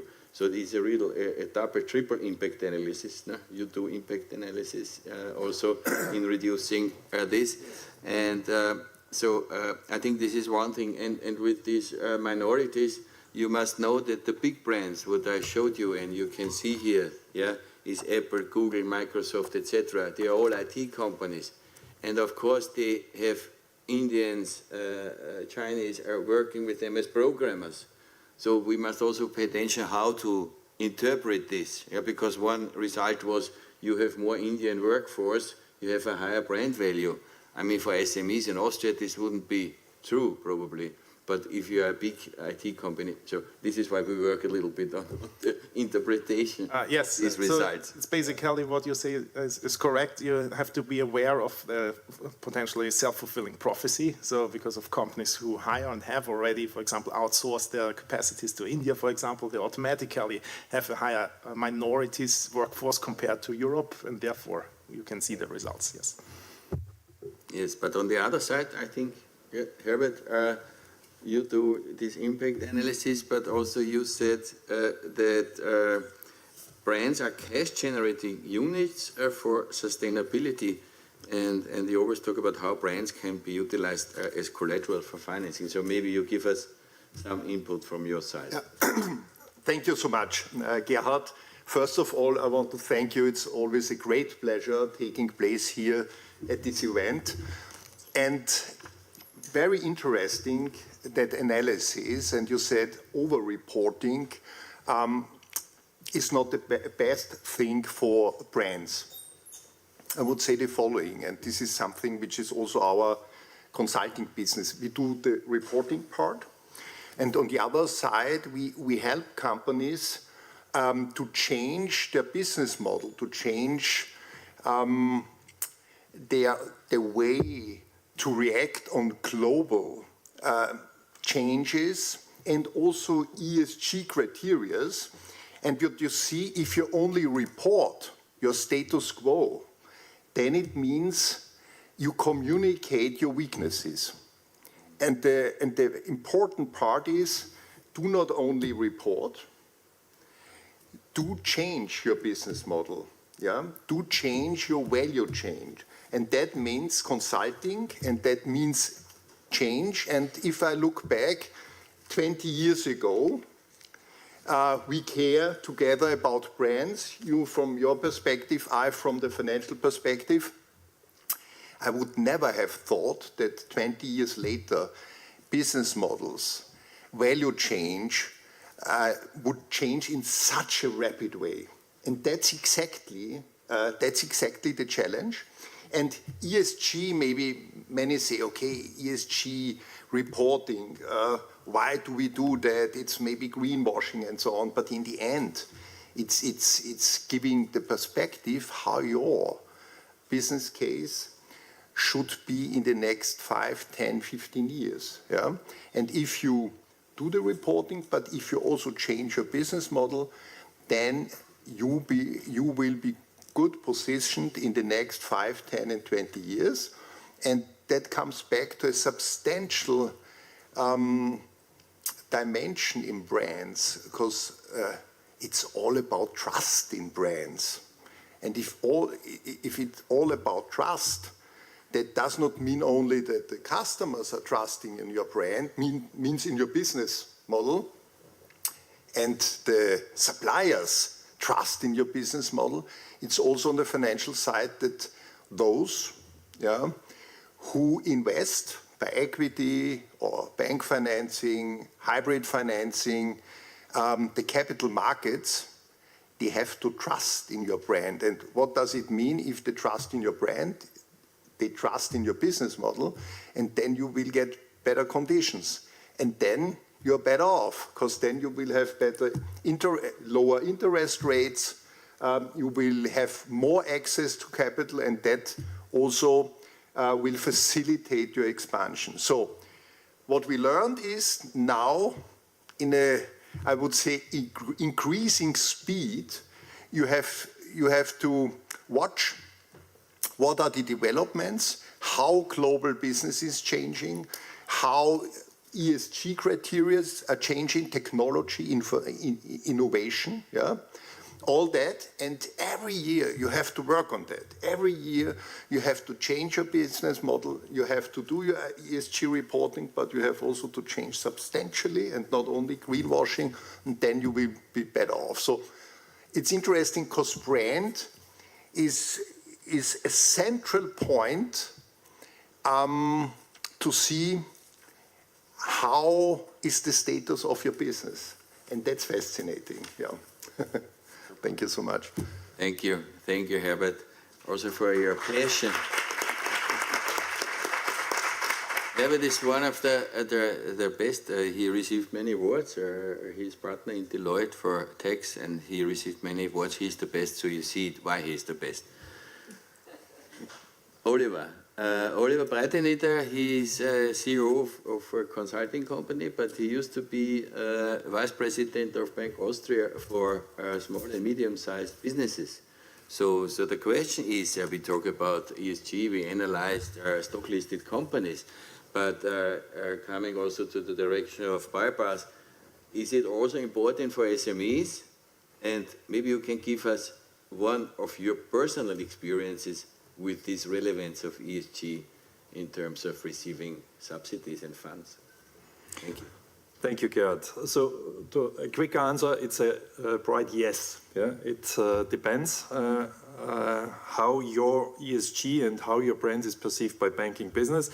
And probably you know the saying, there's no second chance for the first impression, right? So, before I answer or elaborate a little bit more about that, so my name is Oliver Breiteneder. I've worked more than 30 years in banking business, mainly in small and medium enterprises. I lectured startup at universities, and I've been running my own company, a consulting company, dealing especially with SMEs for more than 25 years now. And it's a real pleasure and honor to present today here and to give you some inputs on that.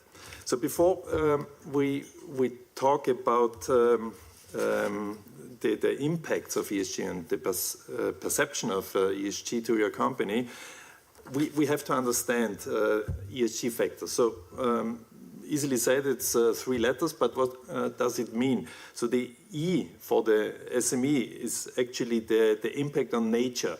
But it's not only the impact on nature, it's also the impact on your profit and loss, on your balance sheet. Yeah, because if you save energy, you save money. If you save waste, you save money. And you increase your profitability. And it's really important to have your company and your brand actually perceived with a good ESG practice. So, and as we heard before, especially the SME can benefit significantly from a good brand value perception. So,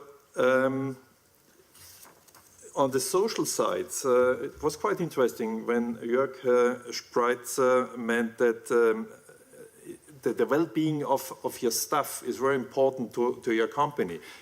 Yes, definitely, and it's also the impact on the local community you're giving.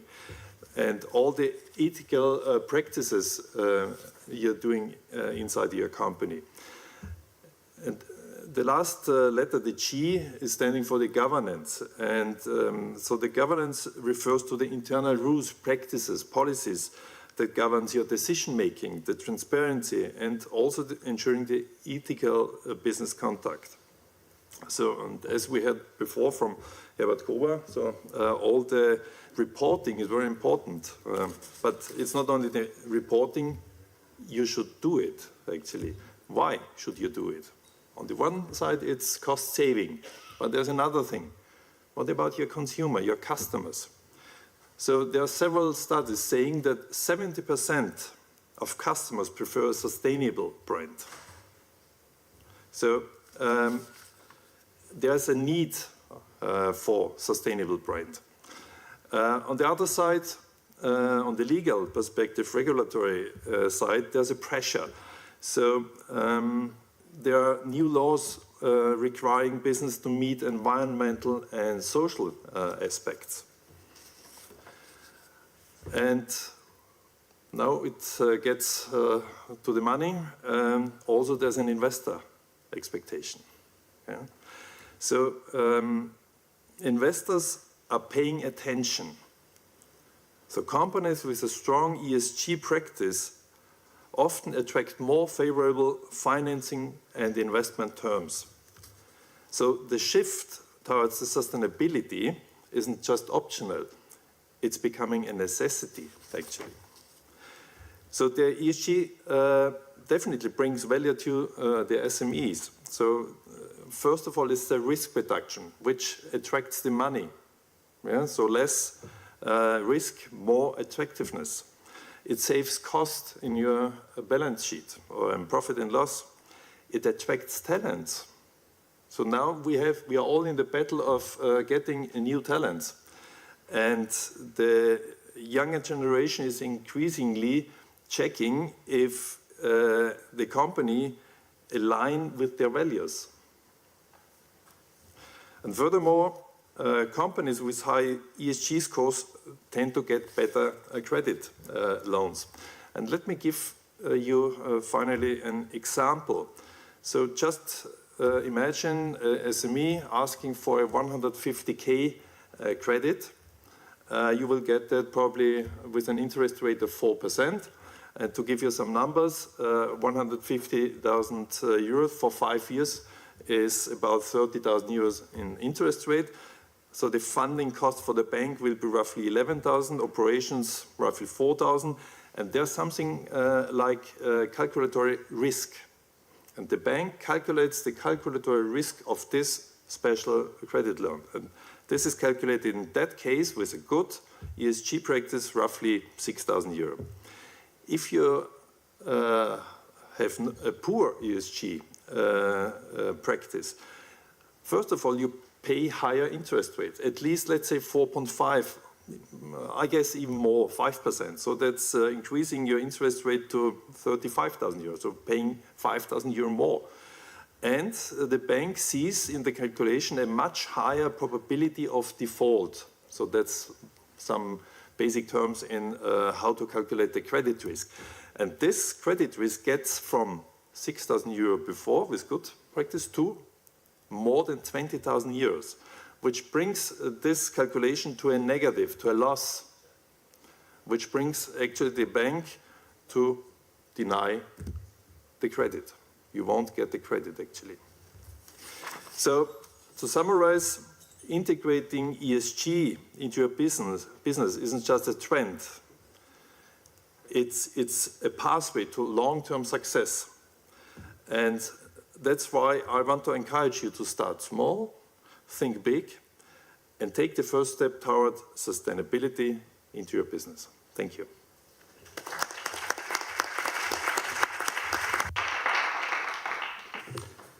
Oliver, thank you very much for giving this insight. Now we know how banks calculate their loans. Huh? We really learn a lot. Thank you very much.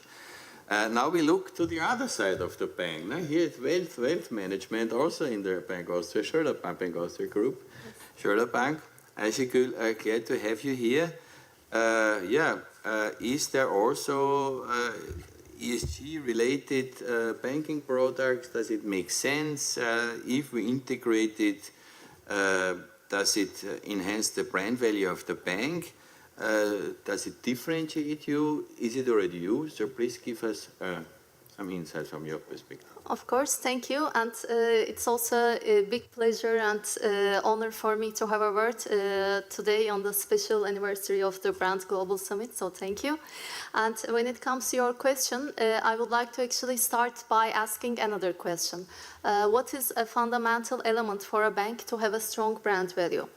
Now, actually, I'm in this sector for almost 15 years. And from my experience, I can say that it's actually building trust with the client. So, because, I mean, we all know that there are thousands of banks out there, and why clients choose you as their own main bank to work with? Because they trust you the most. And also clients actually need to see and observe from outside, from the banking activities, that this bank is really doing the right things. And here it comes the ESG actually. And it's actually not only about offering ESG products to the clients, but it's about also adopting ESG principles in the daily life of bank operations. For instance, a daily life example, Scholar Bank, my employer, is also a pioneer in the Austrian banking sector in the sustainable investment field, because we have been managing our mandates in accordance with the ethical criteria since 2003. And we also have, for instance, a separate ESG advisory board consisting of independent board members who are reviewing and checking us regularly on these matters. So when clients are seeing all these activities from outside, they see and they say that, okay, this bank is really doing the right thing, they are on the right track, and they do not only focus on today, but they really focus to the long-term horizon. So basically, me, my wealth, and my kids' future, we are all safe in this bank. Because especially in our area in wealth management, okay, today is really important for us. But what is also crucial for us is to be able to transfer this wealth to the next generation without any problem and with sustainable growth. And here, ESG investment products really play a key role. So, long story short, answer to your question. Yes, they are very correlated, bank value and ESG principles, because as banks adopt this ESG philosophy into the bank's operations, then this will just increase the loyalty and trust with the client, and this will increase bank reputation in the sector, which would then result in an increased client retention, attract new business, especially from the growing socially conscious investors, which would then result in a stronger brand value. Wow, super. So this brings me to a question to bypass. Yeah. Because we heard that for the bank, it creates value, brand value. Is it the same for investors? Because you bridge companies, startups, scale-ups with investors. You bring them together, you matchmake them. So is it the same? Do investors have to be ESG, sustainability thinking and basing their, and how you see it? Do the SMEs do already this reporting, what Oliver asks for? Probably they don't need the whole list of 200 or 1,000, and maybe we provide them with a special impact analysis with a smaller. But give us your opinion on this. Thank you, Gerard. Gerard, now entrepreneurs of today, as a matter of fact, are very lucky. Why? Because there are many different sources of finance available for them, from ICO to IPO. Wealth management institutions, family offices, corporate venture capital, banks, grants, public grants, angel investors, crowdfunding platforms, they are all available. That was not the case, as a matter of fact, 20 years ago. But today, this is the case. But entrepreneurs, and in general, SME industry is not talking about the importance of the most valuable finance to grow their business, customer finance. Mm-hmm.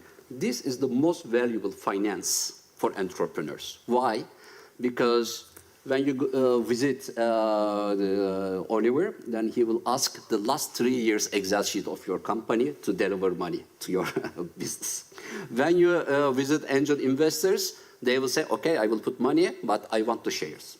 But customer only looks for the commitment your company offers to them. and gives money and gets the service or product. This is the only expectation. If it matches, then there is no problem.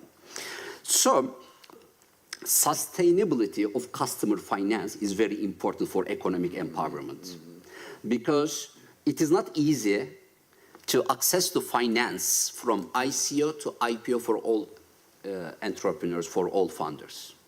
But it may be very easy and maybe very sustainable operation to reach the customer finance if you have a good brand. So the keyword of the sustainability in customer finance is branding. This branding issue is not only important for entrepreneurs, also economies these entrepreneurs are active. It is also important for the macroeconomic situation. A quick sample to you. For example, in my country, Turkey, Turkish coffee is something that everybody knows, Turkish coffee. But if I ask you which Turkish coffee brand is popular, nobody may answer it. But if I ask you American coffee, Starbucks. So simple, isn't it? And the funny thing is, Starbucks 2 years ago made more revenue than all the Turkish coffee companies. Why? Because Turkish ecosystem, coffee ecosystem couldn't produce, Turkish entrepreneurs couldn't produce a global brand for Turkish coffee. Turkish coffee is a product, but Starbucks is a brand. So the difference is a 50 years old brand may come to your market and win against a 500 years old product. This is the change of business model, what you said. Yes, exactly. Is it yes, you take a traditional ritual and change it into a brand business. Yeah, and that shows you how important it is to pay attention. Yeah, that you're exactly now meeting all the conditions and the requirements of nowadays. Yeah, that's very important. And we said it's influencing conditions of financing, but it's also, as you said, business continuity. So financing institution, either equity or debt financing, they are asking, is there a risk for business continuity? And it was interesting in your analysis, you said, okay, if you're an IT company and you do not have a lot of Indian staff, then it's not good for your ESG rating. And that makes sense, because think about it. Think about Austrian IT company having only one pillar on Austrian workforce. How will be the volume of Austrian workforce in the IT area in 15 years? Think about that. Maybe it's better, as you know from a portfolio of shares, if you spread your workforce all over the world, also having a strong Indian pillar, then in the next 10 or 15 years you will be better off. Yeah. Okay, thank you. Ayşegül, as we are now moving towards lunch break, after lunch break we have a women leadership panel. Now, you are also involved in women leadership and this gender equality. Is there also female investor is a topic? Yeah? And does this ESG commitment or brands support female investment? Is there any relationship also for investors, female investors, not investors? We heard from one bank in Austria, Bank 99, that there is a female savings, is a gender gap, so they save less. So can you give us a little insight? And then it's already for Mrs. Strackner. She will lead this next in the afternoon. Thank you. And yes, there is definitely a strong relation between actually female investors and ESG topic, I would say. And to understand and build this relation, we should start first with the fact that number of female investors are growing. And they are actually they are growing faster than male investors. And the reasons behind that, they are obvious, because women now are getting more education, they participate more to the global workforce.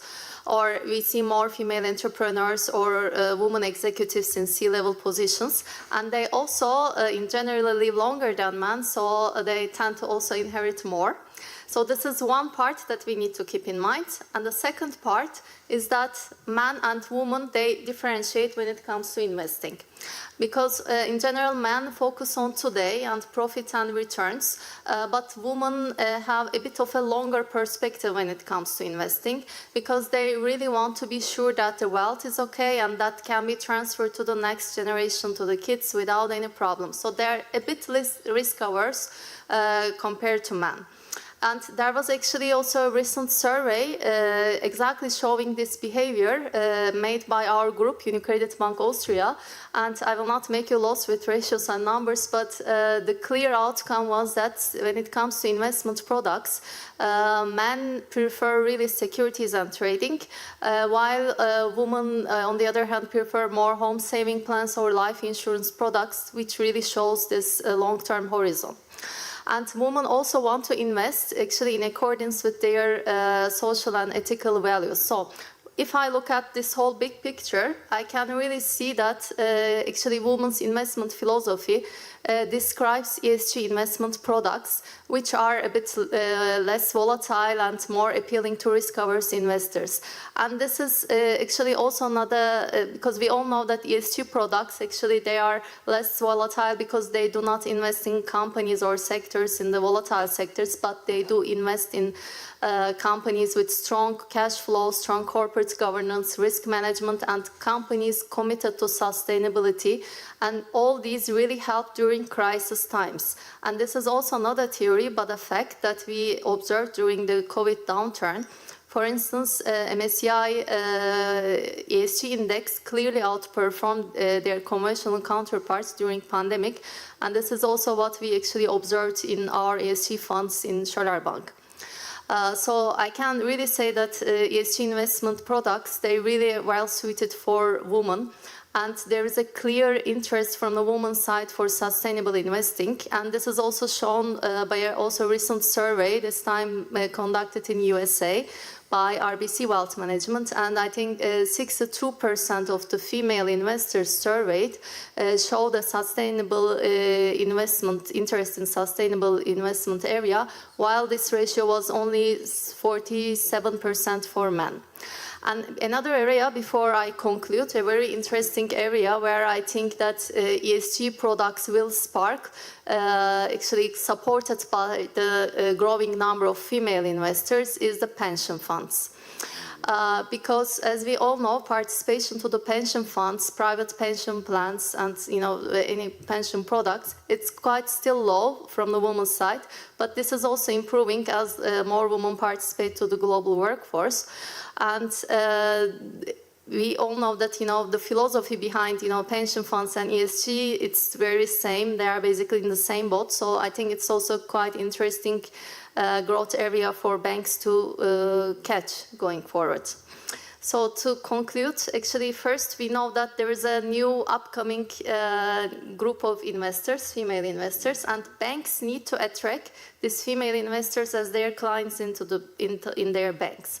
And second, women love ESG products. So basically, if as a bank, if you can attract this new group of investors, females, in your bank and offer them the right sustainable products that they love, then this will just increase your reputation in the sector, and then this will also result in a stronger brand value of the bank.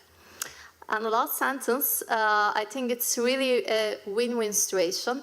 With ESG, both banks will win. They will gain definitely more money, but also actually this beautiful blue planet and also humanity will win. So, thank you. Wow.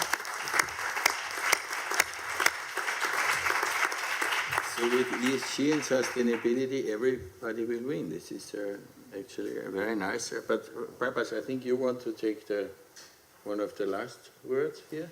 Yeah, I'm glad that you joined us. You came so far. Thank you. Usually you're only online, but now you're in person to celebrate with us these 20 years. Yes. Please. Thank you. Summarize. Thank you, Gerard. Gerard, I think what the European Brand Institute under your leadership is trying to do in Europe is very important. Why? I was one of the senior advisors of the London Stock Exchange Group.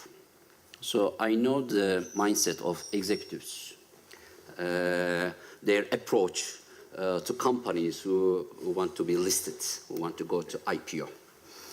The main difference between, for example, the Nasdaq and Euronext or London Stock Exchange, the main mindset difference is in Europe, stock exchange executives focus on the past track record of companies. The last 3-year Excel sheet is very important for them. And they never consider that Mr. COVID will visit and all these theories will fail. But in the States, for example, if you visit Nasdaq, they focus on the future success of the company. So this is a quite different approach. The future success of the company means, as a matter of fact, branding. They don't focus on if the company was profitable in the last 3 years. What like a value, what like a brand, what like a customer loyalty? Is there a potential for the growth of this company in the future is more important than the... Yes. So if you focus on creating an awareness about this important difference at the stock exchange level, I don't know how we are going to do it with workshops, master classes, or making one-to-one meetings, etc. I think it will really contribute to the growth of the businesses in Europe. Otherwise, businesses will be invented in Europe, they will move to the States, and they will be the American brands. Yeah. Thank you. Yeah, super. You're very right. Thanks, but we saw this with some startups from Austria. They had to move to Germany because they didn't get the money, and from Germany to America. Yeah, this is they were gone. Route map, traditional route map. But we're glad we have our partner in Boston. Yeah, so he can help us bring the European companies to US. No, we should do it the other way around. We should stay here, but in the financial, it's really a challenge. We know this. It's very historic oriented, even in the reporting system, in the balance sheet. We have other accounting principles. Yeah? In IAS, you can activate a brand. In our accounting, not. Yeah? So it's not really the true and fair picture. In the US, you have more. With US GAAP, you have more true and fair picture in your accounting system.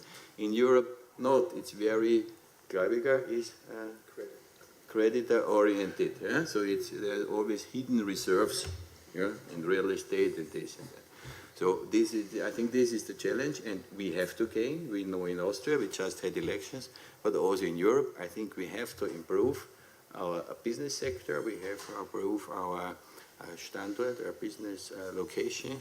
Yeah? We have to really work, and we hope to get your support and the support from our American friend to bring some investors to Europe.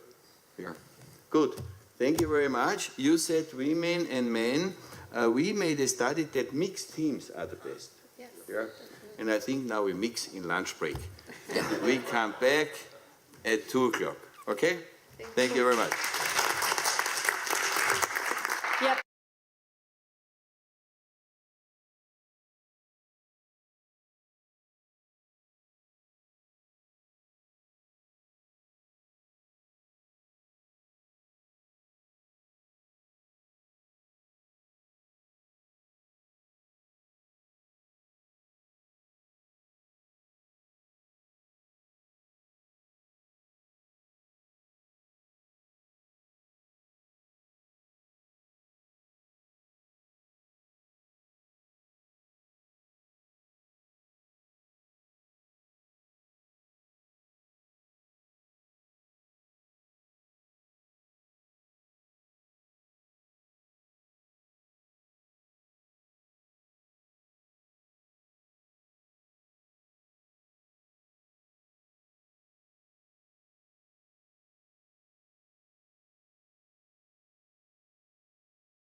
Welcome back from lunch, dear ladies and gentlemen. I hope you enjoyed everything and now your mind is fresh for some new input.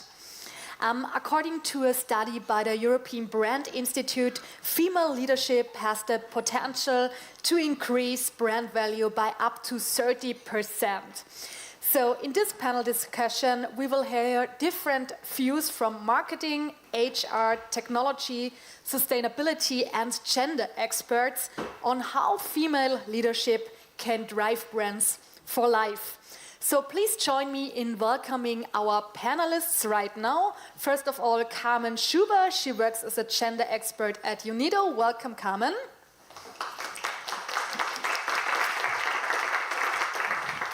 Please take a seat. Then Daniela Gruber. She's Managing Director of LP Impact Personnel Management. We're also happy to have you here. Perfect. Just leave the middle. Yeah. Perfect. Then Barbara Bleyer-Sarenchis. She's a marketing and communications expert with more than 20 years of experience in marketing, public relations, and event strategy. I think it's nicer here. Yeah, perfect. Then Bibusa Wiesmann. She's Managing Director of Africa Green Tech. We will see and hear her afterwards via video. And now I would like to welcome our moderator, the moderator of the panel, Gabriela Stracker. She's member of the board at Respect, as well as Innovator of the Year of the United Nations World Climate Conference 2023. Welcome. It's also a pleasure to welcome you here, and now you have a short impulse for us, so I hand over to you. Yeah, thank you. Welcome back from my side. Ladies and gentlemen, dear colleagues and fans of Brands of Life. Just 1 second. We have to...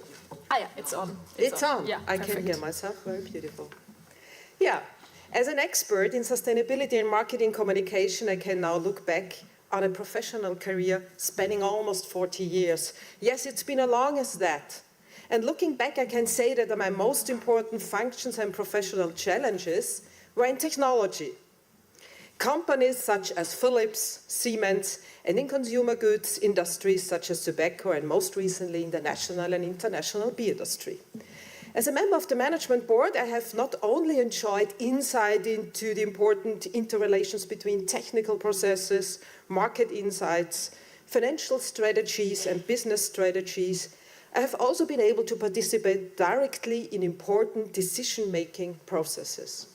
And now there raises these questions. Do factors such as the gender or even the cultural background on the decision makers have an impact on the decisions? And by extension, on the results and economic success of any company? And if so, which ones?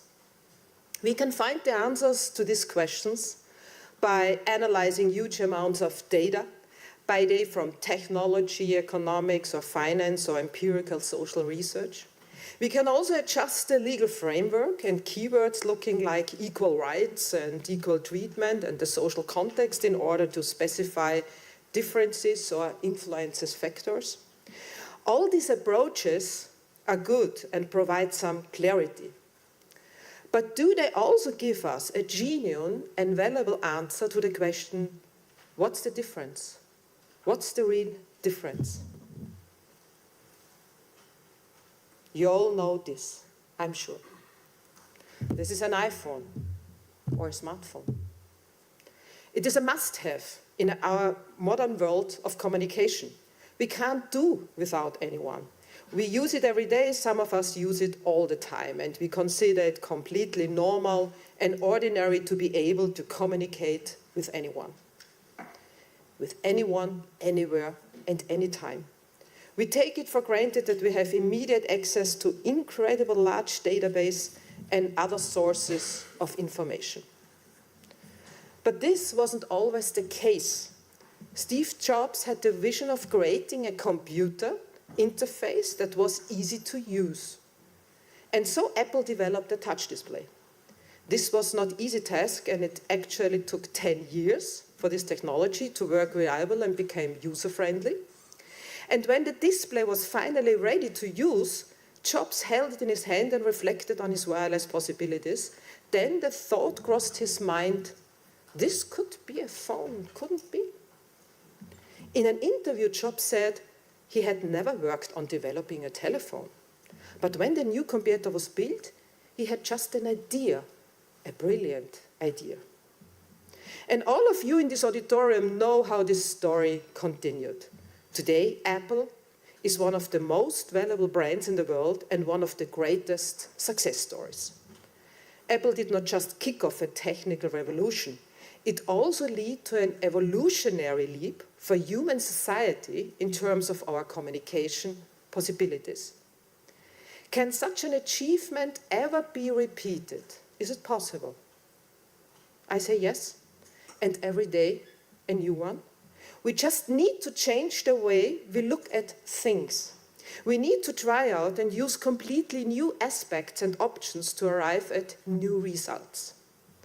Changing our perspective is the key to success. It's not logic or science, but it's the vision of what could be and the courage to make this vision become reality in an environment of uncertainty and insecurity which will lead us to success. In 1896, the American city of Buffalo became the first city in the world to be completely electrified. This was made possible by building the first hydroelectric power plant ever at the foot of the Niagara Falls. It was the beginning of the electrification on the world, and American scientists and engineers at this time were enthusiastic. But there were also quite a few naysayers who opinioned that, from a technical point of view, the electrification of the entire US was out of the question. It was impossible. From today's vantage point, we can only smile at this expertise. What an enormous miscalculation that was. But what will people be smiling at in about 130 years? Which expert opinions and forecasts are being bandied about nowadays that will make future generations shake their heads and smile? Experts' analyses are always determined by what has been or is happening at the moment, and their forecasts always focus on one thing, playing it safe. But disagrees progress and evolution. The path to evolution is determined by a vision. And this does not require technical analysis or market analysis. It's about creativity. And so we arrive at an answer to the question I asked above. What's the real difference? It are the different perspectives and also the new perspectives, the many possible approaches you have, the new solutions, and the introduction of new values, and finally, new goals. Which way do we want the world to evolve? What do we, us who live now, want to do for the future of humanity and our planet? It are the differences between genders and cultures that fill this world of creativity with new ideas. But what do we need more urgently so that we can follow this path of creativity and new visions? We need trust and we need respect across all genders, all cultures, and in particular across all specialist opinions. If we can trust and respect one another, we have created an important base for tuning our visions into reality. And the differences between us are enormous potential. So let's go for it, and the future starts now.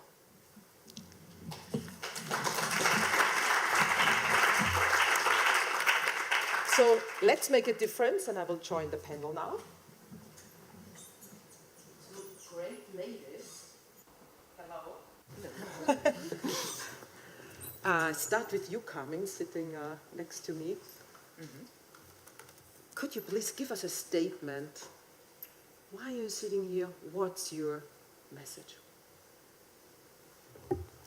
First of all, thank you for the invitation. And I think my message is very close to what you have already mentioned, because you have been talking about creativity, you have been talking about different perspectives, and also that sometimes we are going to smile in a few years about convictions and possibly stereotypes that we have had in the past, and the same is actually the case with gender equality and the empowerment of women in the workforce and also beyond.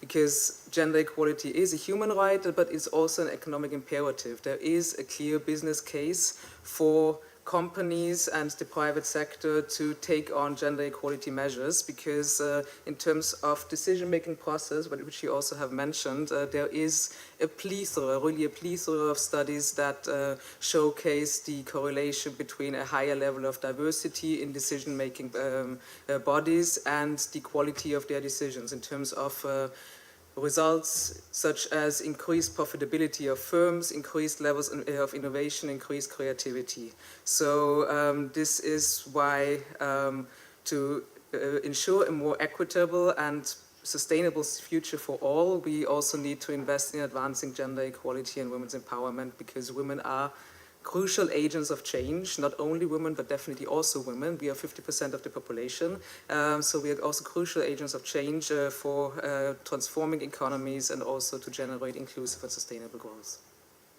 Carmen, do you see structural discrimination right now? Is there anyone? As a UNIDO expert, what do you see? Well, maybe let me start with the fact that no country has achieved full gender equality.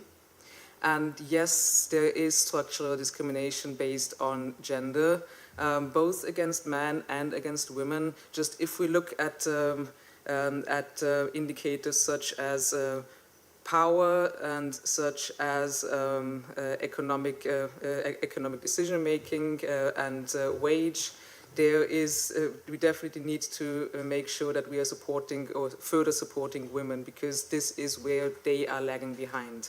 Where at the same time, this challenge also has a negative effect, of course, on men, because maybe some men might, in a completely gender equal world where we don't have these kinds of stereotypes where you think, men are relegated or men are more associated with ensuring financial income for the household, while women are more associated with care work, especially unpaid care work. This is also an advantage for men, because possibly in this ideal world, some decisions of both genders might be different in terms of their life choices.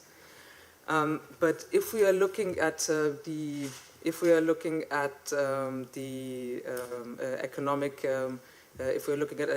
parameters, I actually prepared a little bit of an overview. Thank you. I have the clicker. Because on the one side, it already starts with the participation of women in the labor force, which is different and lower than the one of men. If you look at the very dark countries, this is where the participation of women in the labor force is almost the same as men. So you do see that there is in the Rio group and in Eastern Europe and Central Asia, and also in Sub-Saharan Africa, especially in South Africa, there is quite a lot of equality, while, for example, in the MENA region and in South Asia, there is still a lot to do in this regard. So this is the first question: are women participating in the labor force? And at the same time, this directly correlates with the ratio of women or the gender gap in the proportion of the time that is spent on unpaid care and domestic work, such as taking care for the children, for elderly, doing household work, etc. So the gender gap in this regard is correlating or has a negative correlation with the labor force participation of women. And then also as regards access to capital and access to decision-making and power, this is reflected very well, I think, in the percentage of firms or in entrepreneurship, because the percentage of firms that have a majority female ownership is globally less than 15%. There are also differences across the regions, but if you look at Europe and Central Asia, where we are currently physically at, it's not, basically we are below average. And then finally, if we are looking at employment and in senior and middle management, there is also, I think that is actually a very interesting one, because you do see that Western Europe and Central Europe is actually quite low as compared to, for example, the Latin American Caribbean region or the Eastern Europe and Central Asia region as regards the proportion of employment in senior and middle management. For example, the country that we are surrounded by, here is the United Nations, but we are surrounded by Austria. There we have approximately 1/3 of senior and middle management positions being held by women. So is there structural discrimination? Yes, and I think I would like to just highlight one additional issue, which is the representation of women in STEM, which is science, technology, engineering, and mathematics. Why are we talking about this? Because these are the jobs and the occupations that also very significantly contribute to the industries of tomorrow, to the digital transformation, to the green transformation, etc. And on the other side, it's very difficult to change, to directly switch to these occupations because it requires some specific knowledge that you normally get, that you acquire at the level of university and on which you can base yourself on. And if you do see some the data that is showcased here, you do see that in general there is the turquoise, the green line, is the general non-STEM representation of women in the different levels of occupations and work. You do see the leaking pipeline towards the top, and also the fact that in the STEM fields and occupations, the ratio of women leaders is even lower. So, yeah, this is, I think, a lot due also to unconscious bias and gender stereotypes. So yes, there is structural discrimination.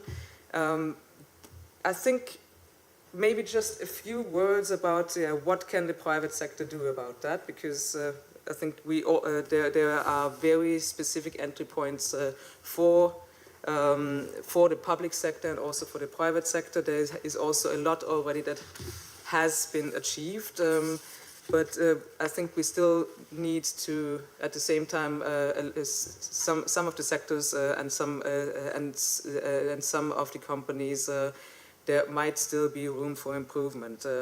But very good entry points in this regard is really to make sure to create an enabling working environment for everyone, for women and men, starting and basically both in law and emphasis in practice.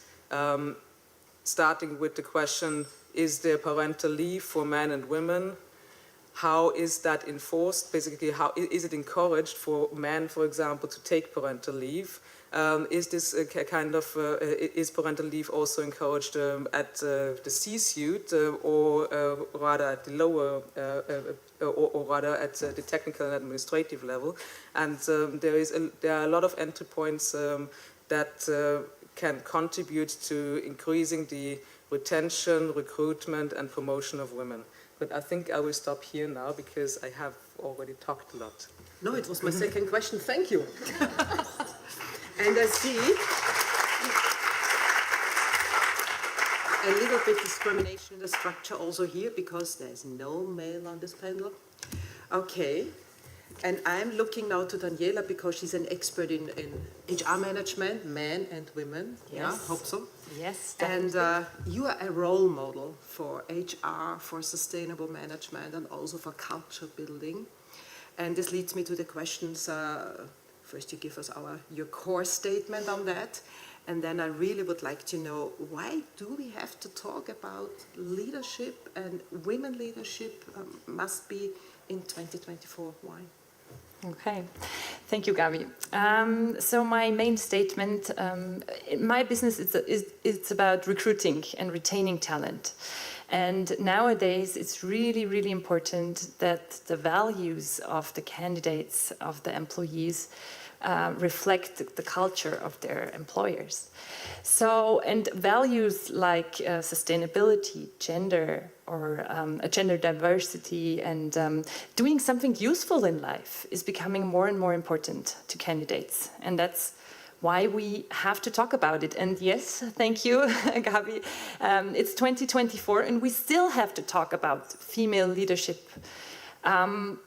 We've come a little bit further in many countries of the world, but not in all, as we've seen in Carmen's slides. And that's a shame, because the diversity doesn't reflect the diversity of the population. And you've talked a lot about innovation, Gabi. And innovation works better in diverse teams. Yeah? There are a lot of studies that show these results. And diverse teams need diverse leadership. Yeah? So that's why it's so important. And another thing is, isn't it now the time to take bold decisions? Everybody's talking about change, and we have to change something because otherwise nature is in danger already, but it will get worse and worse. But who's taking the bold decisions? And we know about that for a long time. So people could have taken, the leaders right now could have taken the bold decisions. So maybe it's time to change something in the decision-making bodies to get these bold decisions. Yeah. Thank you, but how to build a corporate culture where you can really make sure that the decision-making is embedded in a very equal way? So my advice, I'm often asked if quotas for women are needed, and if I'm against or pro quotas. And personally, for me, that question is difficult to answer, because from my point of view, from the way I grew up, I always got the feeling, I was raised by the feeling that I could do anything I wanted if I just worked hard, and if I have my ideas, and I worked hard on it. But I know this is not the case in every family, in every country. So yes, maybe quotas are a tool to increase this. Yeah, right now in Europe we are talking a lot about the sustainability reporting and the regulations, and everybody is like, it's so much administrative work, and do we really need it? And does it change anything? So in my point of view, yes, it's the same thing like the quota on women in the boards. You have to make it transparent, and if something is transparent and has visibility, things will change slowly, but it will. That's interesting. Thank you, Daniela. So does it mean when it comes to ESG reporting, you absolutely prefer this quote, or are you a little bit... The quote? Yes. So, as I said, like personally, me, Daniela speaking, I don't think it's needed because I have different experiences, but yes, I think in general, yes, we need it. And it's good that we have it. And what does it mean for the recruitment? Looking for good people, talents? So attracting talent is getting more and more difficult because of the labor market. At least in Europe, society is getting older and older, and not enough young people for key roles step into the labor market. And from my daily work, I see that organizations that really have values in their corporate culture, like seriously, not greenwashing, but seriously show and talk about their visions and their tools, how they want to become a more sustainable organization, for example, that they are doing better in attracting talent, and that is very important for every organization, I think for every company at the moment. So you said greenwashing, I would say pinkwashing. Pinkwashing, yes, pinkwashing too. So that means you can attract more talents. And when it comes to employer branding, do you see any relationship to the ESG reporting, transparency? Do you share them with your talents and people outside the world? Yes, there's a rating. There are brands, ESG brands, and talents really check these lists, and they want to work for a company that is on the list, like in one of the first ones. Yeah. So yes, the ESG reporting has influence on how talents see the market and where they want to work. Yes. Yeah, thank you. There's also an impact on sustainability and on financial. Yes. This is a big issue. Yeah, you are a role model in HR and culture, and we're talking about employer branding as a big brand. And I would like to switch over to Barbara. She's a role model in brand management. She builds brands, and she was used also to share big marketing strategies with a lot of people, men and women, of course. And Barbara, you are a role model in brand management, so many years you are in industries working on that. So could you please share your opinion, your core message? Okay, sure. Thanks, Gabi. Thanks for having me. I want to come back to one question you asked in your keynote, because you said, does gender and diversity have an impact on decisions? And this is very important because it's the core of marketing. And I think this sentence on the Brand Annual magazine is perfect for this, because it says, brands shape people's lives, influence society, and impact the planet. So yes, it's not a nice to have diversity and gender in your marketing and brand strategy. It's an essential part for all marketers and companies and brands who want to be successful today.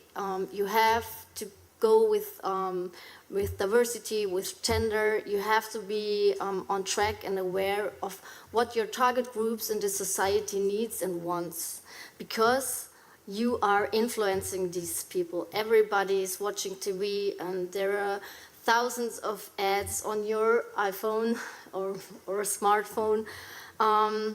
And especially the Gen Z today is, every day you can read the Gen Z, they want this, they want that. And they want to have real stories, and they have kind of bullshit detector. So if you don't tell the true stories, you will have a shitstorm.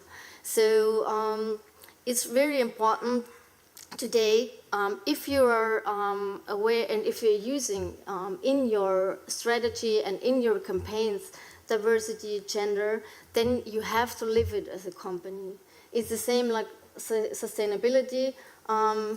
There is no word for this, but like greenwashing, you really have to be aware what are you using, and if you're presenting these topics, then you have to live it as a company. And on the other way, or on the other side, it can improve, or it can make your brand successful. Because if you're authentic, then you can really build a successful brand on this. Yeah, great, thank you. So that means it could improve the brand, shape it, and it also could destroy it in some way. Yes. Do you have any example for that? I have only good examples. I also did many campaigns with different brands. So from my experience, when I worked with sports testimonials, and I used in the first go, I used only men. I could see an improvement when also the women were included in the campaigns. So you could directly see in the recognition, in the impact, that it definitely has an impact on your campaigns. So in Austria, there are many really good examples and brands who use diversity and gender, like A1, like ÖBB. So they are really using it to have an impact in their campaigns, and you can see that it works. And it works very well.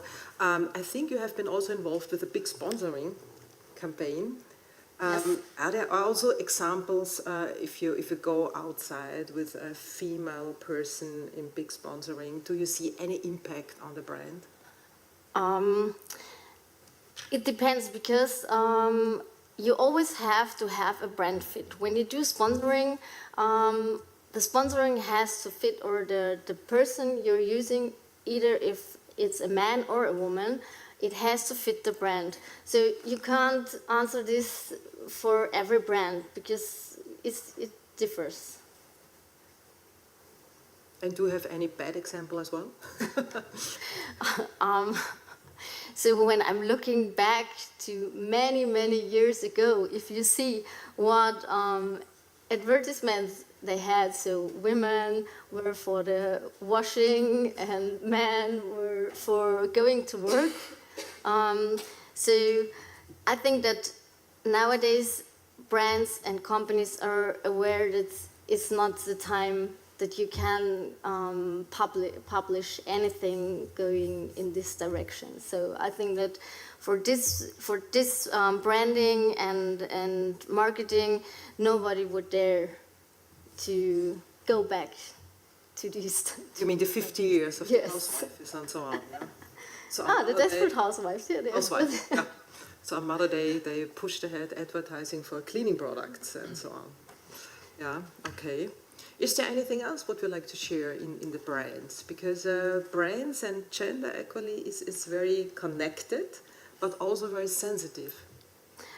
Definitely. So you have to be really, how do you call it in English? You have to use empathy, and you really have to know your brand, that you use the right direction and the right messages for your campaigns. And it could be that you have a brand that is more working with men, and the other one more working with women. But if you have both, it's perfect. Then it's perfect. Thank you. Carmen, you started with prejudices and feelings, what is female and what is not female, even in products. They are very connected to, if it is a male or not male product. Is there anything how to overcome these challenges? Well, definitely there is, and one item I think we have already highlighted, which is the diversity in the decision making as regards, for example, also a specific product, because the likelihood for a gender stereotype to be perpetuated or even exacerbated, and I will give an example afterwards, is reducing with the diversity of the team that is involved in the management or in the development of that respective product and the decisions. And for example, there in AI and machine learning, there have been a lot of examples of products that have been perpetuating gender equality, or also that have been, from the consumer point of view, having had a reduced quality for the consumers, and therefore also and therefore we're also and that also had, of course, a negative impact on the sales margins. For example, basically one example is there was a step counting device that has been underestimating the steps. Basically, you know, you go and you count your steps, how much steps have you done in the day, and to make sure that you're staying in training. And this device has been underestimating the amount of steps and the amount of movements that you're doing during household work. So this is already a negative impact of decision, or let's say this is an impact that can be mitigated by diverse teams, because the likelihood that somebody would have said, well, wait a minute, we there might be something wrong here is definitely enhanced. One other example is that there was a study, I think in 2019 or 2020, where in machine learning, again, some scientists have looked at at machine learning, and they have realized that given the fact that there are a lot of biased pictures that showcase women in the household and showcase men as CEOs, some machine learning and AI products are also perpetuating this gender bias because they have been trained and been learned on this on these open sources. So that's one entry point, and the other entry point is, of course, to really make it a priority in your decision making and also in your strategy, because on the one side, it is the tone at the top. It is if you are having gender equality and diversity as a strategic priority, and also to measure it and to report on it, then then progress will be made. So you can measure the bias, you can report it, and you can make it transparency. Yes, I think you can measure the outputs. You can have certain indicators, such as quantitative indicators, such as the percentage of women in leadership, etc. Where, by the way, we are also going towards an EU directive of 40% required, for example, in board membership. But you can also measure, of course, the quality of your products through, for example, consumer surveys, etc. Can I ask a question? Because you were talking about the iPhone, and I liked your example that you mentioned, and it was in public the discussion, why is Siri a woman? And I think this discussion, because it was in the newspapers and it's still not done with Apple, I think that fits in your example, because why does it have to be a female voice? What do you think? Guess. No, I think it's the machine learning thing behind. So that's only my opinion. But for women, it would be nicer to talk to a man, maybe. But it's like, I think, a bit stereotyping, because the secretary was female. So, and that's your secretary in your pocket. So I think it's really a different question, but I can't answer them behind the scenes. So I just want to put in this question, because I think it's worth to discuss. Research. Maybe Yes. you could answer it before. So I think there are a couple of reasons for it. What I have been reading is, and I think it also makes sense, is that it is, as you indicated, that the voice of a woman is associated with being more basically softer, and therefore it is more likely for people to be, or to under quotation marks, to agree to have this as a leadership voice to go left and right. So I think it's very much in line with what you have been saying. I think just one sentence that I wanted to mention, because you have been talking also a lot about brands, and yes, I think gender equality needs to be a brand right now, as you said, because it enlarges the consumer base, it enlarges also the potential of your company within your workforce, and it enlarges innovation. So going back to the brand, having gender equality or having a gender diversity as a brand for your company definitely pays off. Yeah, thank you. So when we talk about bias and organization and about culture, could you give us your aspects on that? Pardon?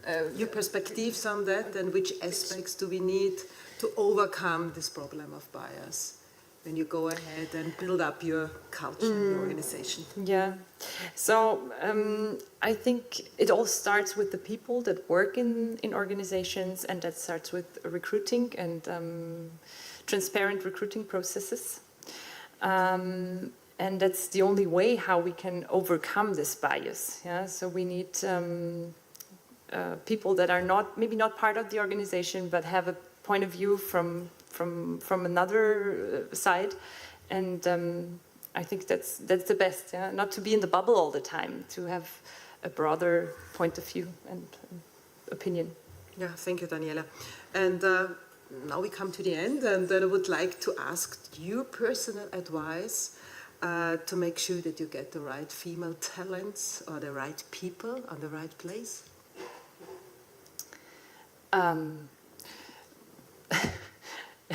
As I work in headhunting, it's I mean, I could speak for headhunters.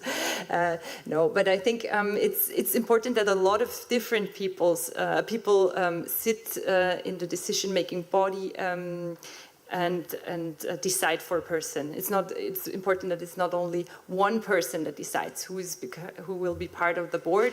And I think you need people of different departments, for example, that bring different points of views, people with different backgrounds, and then that makes sure that you have diversity in your teams and in your organization. Yeah, thank you. I switch to Barbara. So what advice would you give to make it possible that the female leadership is really on stage? You are one, by the way, so come on, be personal. So I think as a woman in leadership, it's important to think ahead, to be consistent, to have your own mind, and don't be shy, because sometimes you step back even though you don't have to. So I think it's very important to be proud of your success you have, and always think ahead and move forward. Thank you. Carmen, what's your advice from a more global perspective? I think in terms of, from a more global perspective, everything is global and local at the same time. But I think, as has been mentioned before, like really prioritizing gender equality and diversity as an objective, and then really also making sure to implement measures and to measure the implementation. For example, in terms of recruitment, I liked very much what you have been mentioning in terms of diverse members, for example, of interview panels, having both men and women there, but also, if possible, if the environment is an international one, but then also from different countries, different ethnicities, etc. So different types of diversity, and applying an intersectional approach to that. A second possibility could be, again, I think the quotas. This is something that is very contested by in some areas, but we have been talking about structural discrimination, and these kind of structural discrimination, it is a matter of society. It's not a matter of man, or it's not a matter of women, it is a matter of society, and in order to change that, it takes a lot of time. We have seen that. And therefore, quotas are actually one of the most effective measures to advance gender equality, and then to also make sure to have the critical mass of, for example, women leaders, women role models in businesses. So this is, from a legal point of view, considered as temporary special measures, temporary until gender equality has been achieved, and also sometimes referred as positive discrimination. So, yeah, on the one side, these kind of quotas that for a certain percentage of women in boardrooms, as we have the directive and also a lot of national laws that prescribe that. But on the other side, also temporary special measures that require or prescribe that in the event of equal participation, women candidates for positions of leadership and technical jobs where they are underrepresented prevail. And at the same time, this also goes vice versa, or can go vice versa for the other gender. So also it can be applied to men. But this is something this is really a lever, an accelerator of gender equality in technical positions, in leadership positions, both in the public and in the private sector. Thank you. Yeah, thank you, Carmen. And yeah, we have great advices now, so we can really make the world a little bit better. Thank you, Carmen, for your perspective. Barbara, for brand building and marketing, and of course, Daniela, to make sure that the right people are in the right place. And now we come to Bibusa Wisseman. And she is now in Africa, and she has a great message also to analyze the regional perspective directly from Africa. And she's now on spot, and enjoy and listen to her. Good day, ladies and gentlemen, all protocols observed. It is a great honor to be here today to discuss a topic that is deeply important to me, the role of women in Africa, particularly in Zambia, and their vital contribution to brand development and sustainability. This year's Brand Global Summit theme, Brands for Life, along with my panel's focus on women leadership driving brands for life and sustainability, presents a unique opportunity to highlight the importance of women in Zambia, where 50.7% of the population is female. This statistic not only underscores the crucial role women play in our society, but also illuminates the tremendous potential they possess in driving progress and development. According to the World Bank, Zambia ranks 5th among 48 countries in sub-Saharan Africa for its business climate. This positive environment creates a fantastic opportunity to uplift women's voices and enhance their leadership capability. A prime example of this is Mzinga Melu, the CEO of Absa Zambia Bank, who not only leads in the financial sector but is also actively champions gender equality. Another inspiring figure is Monica Musonda of Java Foods, who serves on numerous boards and passionately demonstrates how women can be impactful leaders. She exemplifies the ability of women to build their own businesses and create jobs, thereby improving life conditions within their communities. Her efforts showcase how women can engage in sustainable practicing while embracing social responsibility. I would also like to recognize Kalongo Chitengi and Keno Mwizukanji Namwawa, both of whom play pivotal roles in advocating for women in leadership. For example, the Pushing initiative of Keno Mwizukanji Namwawa, which supports women in leadership roles, represents a significant step forward. Currently, only 25% of companies in Zambia are owned by women. This is a promising indicator of our progress. Women in Zambia are not only active in business, they also hold key political leadership positions. For example, our Vice President, Her Honor Mrs. Mutali. The government has made substantial strides in promoting gender equality and honoring that women have a voice in political decision-making progress. This is crucial for addressing the challenges we face and ensuring that the needs of all citizens, especially women, are acknowledged and prioritized. The women I've mentioned are just a few of many inspiring leaders making a difference. African women leaders is on the rise, and the importance of strong branding provides a pathway to leave a tangible legacy while inspiring the younger generation. Women's contributions are essential for fostering sustainable growth and innovation across various sectors, making it imperative that we recognize and empower them in every aspect of life. I'm sure we can agree on this point. Let us also acknowledge the significance of best practices, and noteworthy is Africa Green Tech, which focuses on sustainable energy solutions and actively includes women in its initiatives. The majority of subsidiaries are led by women, including myself representing Zambia. By integrating female entrepreneurs into their programs, Africa Green Tech creates economic opportunities while promoting an environmentally friendly future.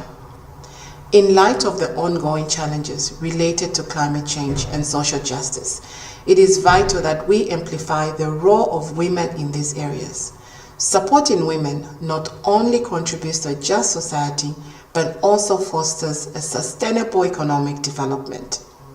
I urge everyone here to join me in strengthening the voices of women in Zambia, across Africa, and indeed around the globe. Let us ensure their contributions are recognized and they receive the support they need to realize their dreams and aspirations. I firmly believe that empowering women leaders is key to building brands focused on life and sustainability, fostering innovation, and responsible in today's business landscape. Thank you for your attention.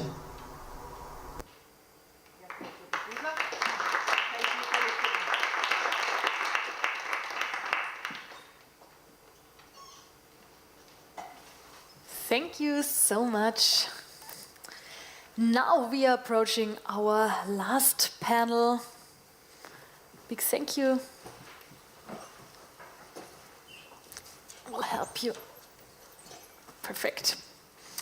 AI and technology, driving brands for life and sustainability. Technology and AI appear to be key components to becoming or remaining a brand for life. According to the European Brand Institute's latest global brand ranking, 7 of the top 10 most valuable brands in the world are from the technology sector. So I would now like to ask the panel to join me. Bernd Zimmermann, he's go-to-market manager at Microsoft. Welcome.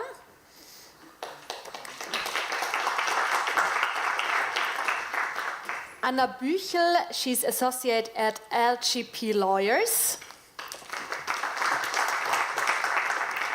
Anja Abicht, CEO of Tomorrow Academy, she fell in, unfortunately, so she's not here.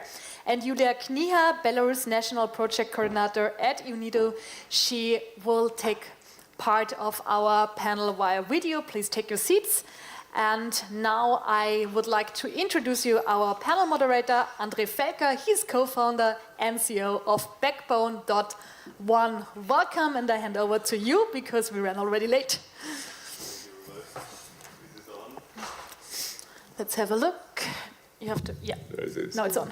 Okay, you hear me. Thank you very much. Thanks for the intro.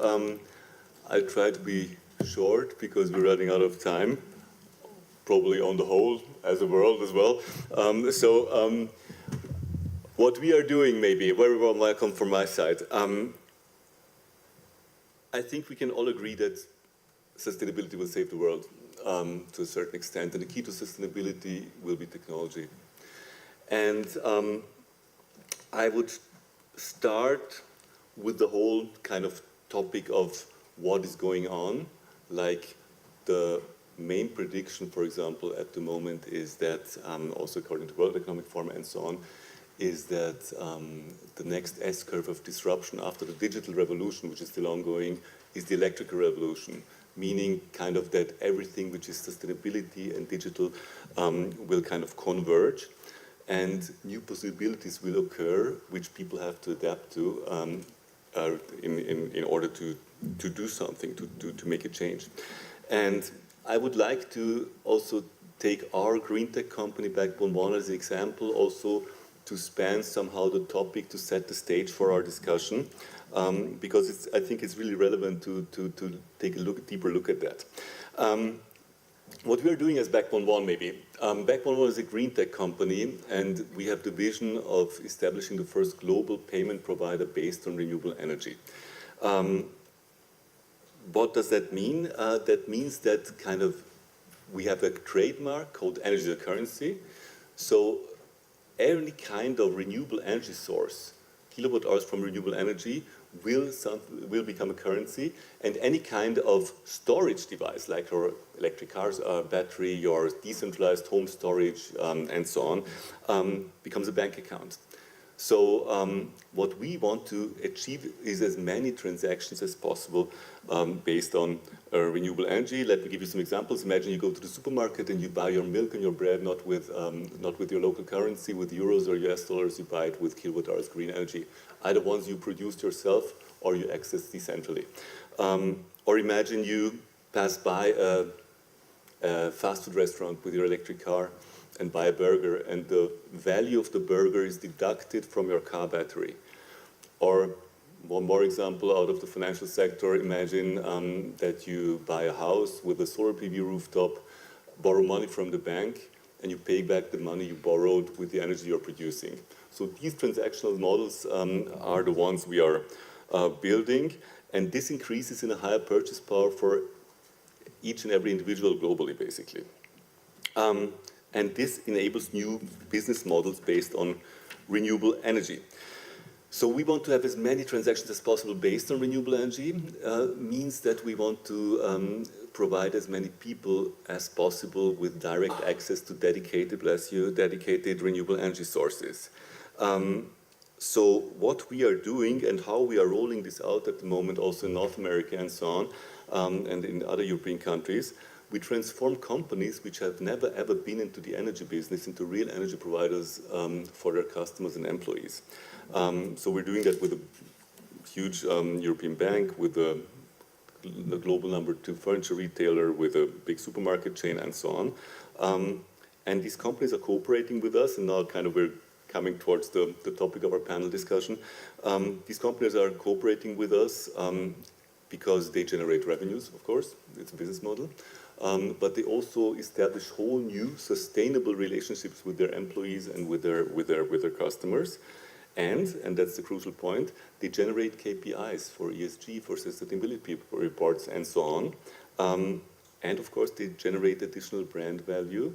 And this brand value is tech-induced, of course. So it's tech-induced sustainability. In a step deeper, you have to imagine we have, for example, I point out two possibilities of our applications we are using. We are, for example, working based on Microsoft Azure on the AI possibilities. So, for example, we have a Microsoft Azure AI-trained application which recognizes every kind of information on your energy bill and helps you switch to another energy provider, to a sustainable one ideally, within one click, for example. Or we are having a payment app in preparation.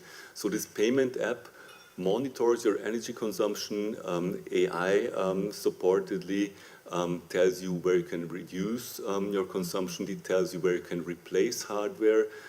It, of course, replaces hardware probably in a direction of brands you might like. So it's also, again, about sustainable brands.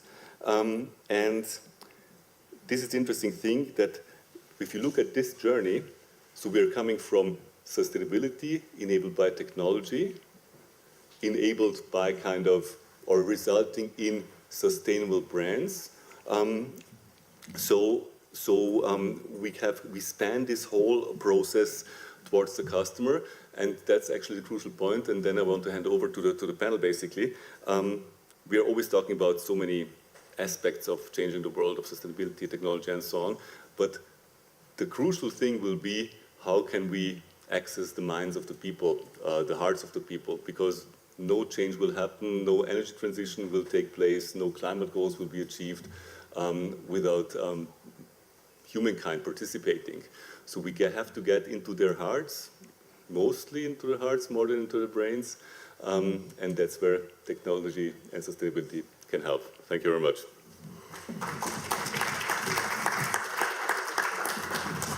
So I'd like to hand over to Bernd, who will also give us some information on how Microsoft is kind of handling this topic as well. Thanks a lot. Welcome from my side, Bernd Zimmermann, working for Microsoft. I don't need to spend time on introducing my company. I think everyone knows us.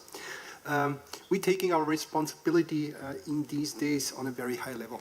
On the one hand side, we're going to see that AI, a breakthrough technology, will help us to solve the most challenging problems in our world. Without technology, most likely we will not be able to tackle that challenges. On the other hand side, we know that data centers also need a lot of energy. So there is the question mark, what about sustainability? What I can tell you, data centers, the way we're gonna build data centers is the most efficient way and the most sustainable way to run data centers. And last but not least, the most secure way. We're taking our responsibility in that space to that level that we're gonna commit to be carbon negative by 2030.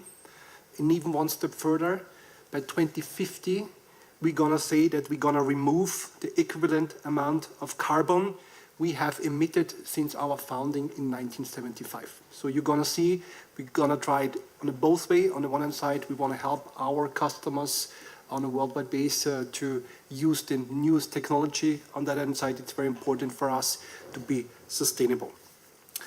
You mentioned it before, AI, it's a breakthrough technology. We're also gonna see that every organization on the planet will become, at some point, an AI company.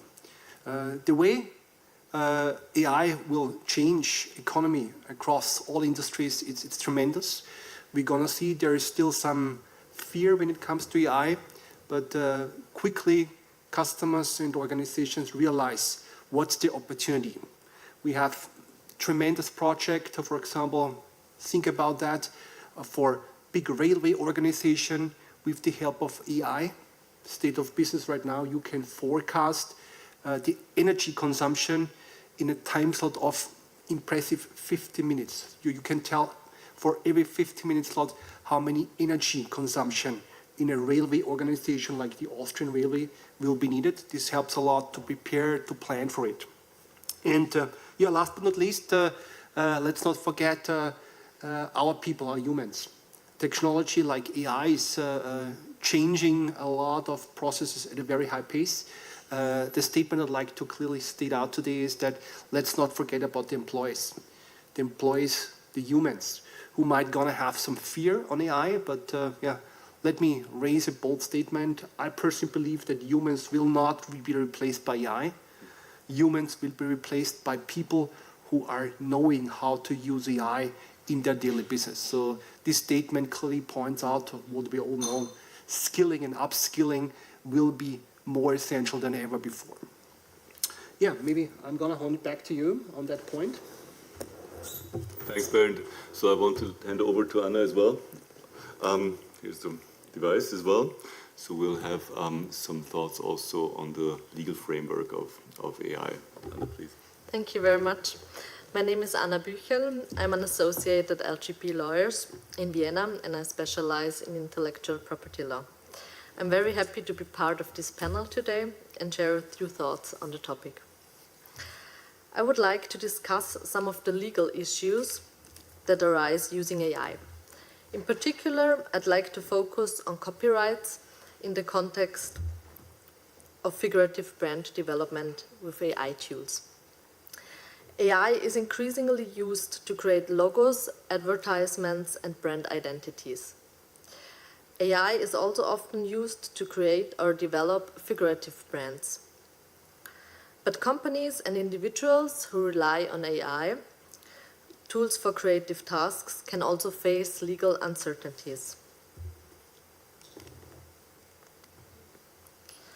Let's start by acknowledging that in most jurisdictions, there is no clear answer to the question of who owns the copyright in content created by AI yet. The problem is that traditional copyright law was designed with human creators in mind. AI presents a new challenge. There are several perspectives on who should own the rights to AI-generated content. Some believe that the developer of the AI, so the person or the company that created the software, should also own the content. This is because the developer designed and coded the AI and enabled it to create the work. In this view, the AI is seen as a tool and the rights should belong to the person who built the tool. This perspective emphasizes the technical basis of the AI. The developer controls the algorithm and the data that shapes the output. Without the developer's technical work, the AI wouldn't exist and couldn't generate the content. Others argue that the user of the AI, so the person who provides the input and guides the tool, should also own the content. In this case, it's the user's creative direction that's important. The AI often relies on the user's prompts to generate the output. These prompts can be very specific and shape the result. The user is seen as the main creative force behind the work, even if they didn't directly create it. For example, someone using AI to design a figurative brand may give the AI several inputs to achieve the desired result. This can be seen as a creative process, and some believe that this makes the user the rightful owner of the work. A shared ownership model is also being discussed. In this view, both the developer and also the user could share the copyright. The developer provides the technology, while the user provides the creative input. Both parties would own the rights together. But shared ownership brings its own challenges. For example, how would the profits be shared? Or how would disputes be resolved? This model assumes a close relationship between the user and the developer, which may not always be the case, especially for AI tools used by millions of people. Finally, some argue that there is no copyright at all for AI-generated content. They say that AI lacks the human creativity required for copyright protection under most jurisdictions. Copyright is based on the idea of a human creator. If no human was involved in the creative process, the work may not qualify for copyright protection at all. This would mean that the AI-generated content would immediately enter the public domain. Anyone could use or copy it without needing permission from the creator, whoever the creator is. While this approach may encourage open collaboration, it also poses risks for businesses. Without protection, competitors could use the same branding or designs, undermining a company's competitive advantage. What does this mean for the creation and development of a figurative brand using AI? This means that if figurative brands are generated or developed using AI, it may not be entirely clear who actually owns the copyrights to the figurative brand. In conclusion, AI offers incredible opportunities for creativity and innovation. But when it comes to intellectual property, especially figurative brands, there are still some legal grey areas at the moment. Thanks, Anna. Great insights in that. Can I pose the first question to you, actually? Because it sounds very unclear how that might work internationally. What's actually the specific situation legally in the EU? Is that different from the rest of the world? Yes. As of August 2024, the European Union Artificial Intelligence Act is officially in place. This Artificial Intelligence Act is setting important new rules for how AI systems are used in the European Union. And it's quite unique worldwide. It's the first act, the first international act like this. Cool. Yes. And the key points of the AI Act include a lot of things. One is the risk-based classification. AI systems are classified according to the potential risk to individuals and societies, and these range to from low risk to high risks. And also, what is very important are the transparency requirements. For AI systems that have a direct influence on people, for example, chatbots, the transparency measures are planned so that the users know that they are actually interacting with an artificial intelligence. Another very important point, like also Mrs. Schuber mentioned in the Women in Leadership panel, is data protection and data quality. The AI Act emphasizes the importance of data quality and sets also new standards to avoid bias and discrimination by AI. Another very important point are the safety requirements. Strict safety requirements are planned for AI systems that are qualified as high risk. And also, last but not least, a very important point of the AI Act is supervision and compliance. The AI Act also provides for the establishment of supervisory authorities to monitor compliance. However, like we mentioned before, the issue of the copyright for AI-generated content is not fully answered in the EU. Thank you for the very long answer to a very short question, actually. But good to hear that we in the EU kind of are front runners on that topic, obviously, for a change, I might add.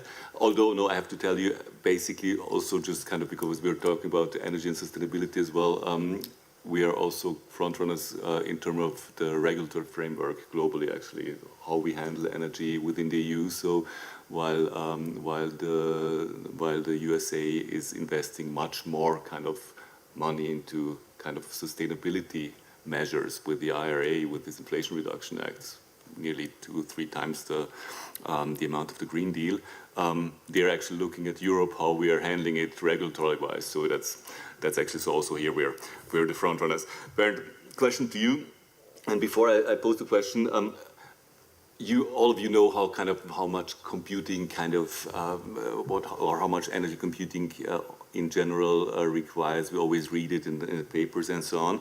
Have you heard? Probably everybody has heard of Sora, of OpenAI Sora. That's where you prompt kind of text to, and then you get a video out of it, like which needs huge amounts of energy. It's crazy. But it will be a whole new way of developing brands, because suddenly, I mean, it's not just for advertising purposes or branding purposes. It's also to just imagine kind of your kid wishes for a story, and some minutes later you get it as you just wished for it. So it's really amazing what will be possible down the road in a few years. Back to nowadays, you probably read that the CO2 emissions of only, for example, Bitcoin transactions exceeded the CO2 emissions of all cars in the world by end of last year. So 1 billion cars versus only as a singular cryptocurrency, Bitcoin transactions. So this is also based on the storage capacities for data storage, which are required to do these transactions. Just to give you an example, if I transfer Bernd €1 in Bitcoins, for example, it takes 1,800 kilowatt hours of energy, which is the third of an average Austrian household per year. Crazy. So you said kind of you want to be carbon negative by 2030. I would very much interested. Kind of this is the goal, but what measures does Microsoft take to get there? I know it's very ambitious, but something we have to bear in mind. It's not just a technology shift. We're also going to see that, for example, the hardware infrastructure is changing. We are not talking only about servers. We, for example, also going to see the first shift in PC hardware, which is using lower energy, which is optimized for AI processes. So some of you might already question yourself. I have a smartphone, a mobile phone, which is lasting 1.5 days. Why is my PC, after 2-3 hours of Teams meetings or online meetings, empty and I need to charge it? So there is a major shift driven by the AI revolution, let's call it that way, where hardware optimization and the focus of sustainability is a big focus. The other thing I mentioned before, we can much better run data centers in a sustainable way than companies can do. There is a very complex matrix where we're going to place the data centers. For example, big data centers we're going to place, and you know it, very close to the coast to minimize the energy consumption we need for cooling. We're going to focus a lot on locations where we get enough green energy to fuel that up. And along the way, we will see more innovations that are going to help us to put down the energy that's needed for this new technology. Thank you, very interesting, Bernd. May I add a second question? Because as you said, kind of we won't reach the climate targets, the energy transition targets without AI people at least, or people who can handle AI. What does that mean, for example? Is that somehow then this whole kind of sustainability has to be a vital part of Microsoft's brand strategy as well? What is the strategy here for Microsoft? So, out of the press, I think everyone has seen it. AI is a big bet for Microsoft. We believe in responsible AI, which is our approach to fulfill all the requirements we heard before about the European Union AI Act. Just to give you some example, AI technology these days, and it's possible with Microsoft Copilot, for example, you can compare CVs of different candidates and compare them against a job description. But what does responsible AI mean? And that's also the reason why we cannot call it Copilot. You can compare CVs like you as a human will do. You will see some skills the other candidate has than the first one. But when you're gonna ask our AI system, whom shall I get the job, you will get an answer that reflects responsible AI. The answer will be, I can't decide it, it's up to you as a human. So we believe that AI is a big opportunity to help, to make tasks that are gonna be repeatable, easier to get workload off the shoulders of employees. And we heard before, there's a big challenge on attracting new talents. So more and more organizations we work with have a bigger focus how to keep their existing talents and how to get even more workload that comes to way off their shoulders. And those are that kind of projects we're going to see organizations going to start using AI in a very efficient way. Thank you, Bernd. Very interesting, which brings me to the last question, to stay in our time frame. Anna, that Microsoft knows that, basically, but maybe many companies don't know how to handle that topic, so what would be your advice for other companies who are not that deep into the topic?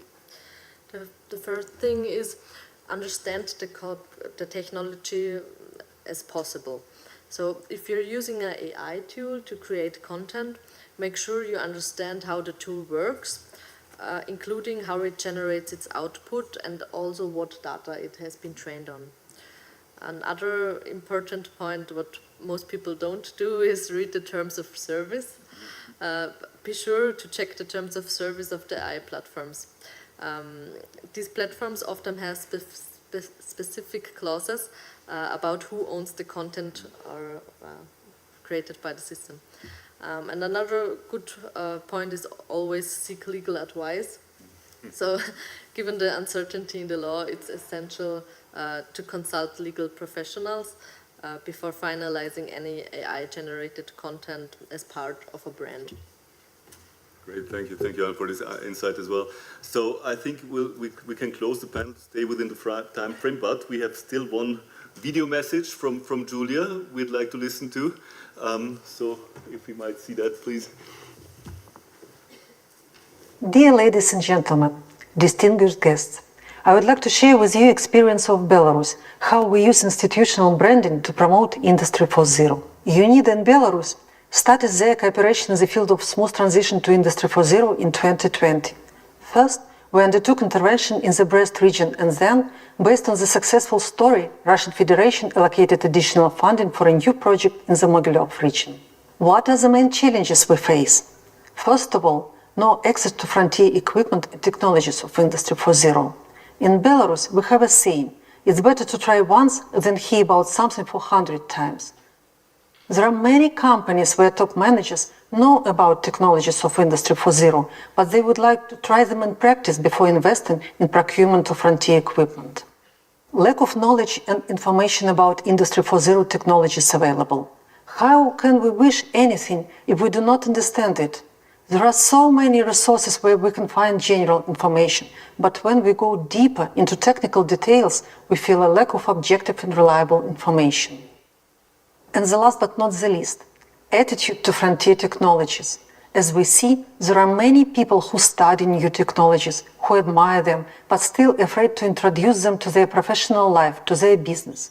They see a deep gap between their companies and success stories, factories without people, AI creating new technological solutions. We definitely need a bridge for them, between them and frontier technologies. What is our approach to support smooth transition to Industry 4.0? We established demonstration and innovation centers of Industry 4.0, where companies can try frontier equipment. We elaborate training packages so the students graduating from the university can start using any modern equipment immediately without any additional trainings. By the way, many lessons take place in innovative centers of Industry 4.0 to let students try the equipment in practice. We organize many events, conferences, meetups, study tours, hackathons to let specialists communicate and discuss professional issues, awareness-raising campaigns, exhibitions, videos, workshops, and we use institutional branding to make a bridge between people and innovation centers of Industry 4.0. Just one example. Our first project in the Brest region. Brest Demo and Innovation Center is hosted by Brest Science and Technology Park, which is located in the premises of former Workshop 16 of Brest electromechanical plant. In Soviet era, this plant was famous for its innovative products, computers and radio equipment. It employed about 15,000 people and was one of the biggest plants in the region. Every Brest family was related to this enterprise. Someone had relatives working there, someone used its product at home. All residents of Brest were proud of this plant and goods it produced. So we decided to unite name of Workshop 16 and logo of Brest Technopark and make it more innovative. You see the final logo on the right side. When we presented it, the feedback was, the logo gives the feeling that we are a part of a long story of innovations and we are proud of it. This is a place where success stories are born. We presented the new brand just a year ago, but Workshop 16 already has examples of success stories. Nicodent develops and manufactures maxillofacial prostheses using 3D technologies and composite materials. Finer Design produces unique interior items using 3D printers and additive machinery located in the Innovation Center. Sifani Ecotechnica manufactures unique equipment for sorting and processing secondary waste using prestigious machines. Workshop 16 gave impetus to more innovative development of these businesses, allowing them to launch new products, increase sales volumes, and expand geography of their customers. Moreover, when we started search queries at Brest local web resources and in social media, we found 184 requests regarding Industry 4.0, frontier equipment, and experts in this field, where answer was Workshop 16, and no additional information was needed. It proves that the brand works and provides clear, unique identity. Let's go from Brest to Mogilov, where a new project was started in 2023. In Mogilov, the plans are even more ambitious to establish an innovation hub consisting of two parts. Digital platform, including virtual technopark, marketplace and educational platform, and a center for innovative production and learning. We are just in the very beginning, finalizing the procurement of the digital platform and equipment for the center. But we plan to promote Mogilov Innovation Hub via its brand. We chose the lion as the main symbol. It's a reference to the city of Mogilov, which sounds in Russian similar to "you can, lion," but at the same time to strength and power. The frame, like an open book, is a reference to the logo of the Belarusian Russian University, where Center of Industry 4.0 will be hosted, and Power of Knowledge. The pose of the lion itself and its graphics symbolize the power of innovation. Summing up, I would like to underline that institutional branding is an efficient strategic tool for communicating mission, vision, and institutional offer to a wide range of stakeholders, policymakers, beneficiaries, broader public. It adds value, making institution unique and recognizable, providing exclusive identity. It makes a bridge between a person and institution, allowing to overcome uncertainty. It enables more active discussion in social media. Institutional branding helps us to make a story, in our case, a story of successful transition to Industry 4.0. Great. Thanks, Anna. Thanks, Bernd. Thanks for listening. Thanks, Julia. Back to you, Jacqueline. Thank you for your moderation and thank you for your time.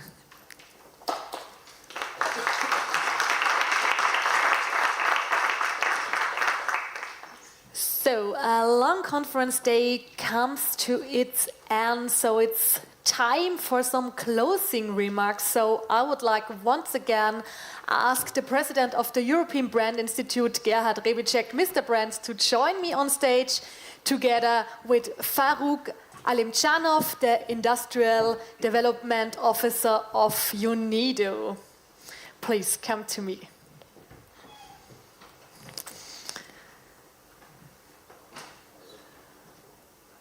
So, dear gentlemen, how do you feel right now?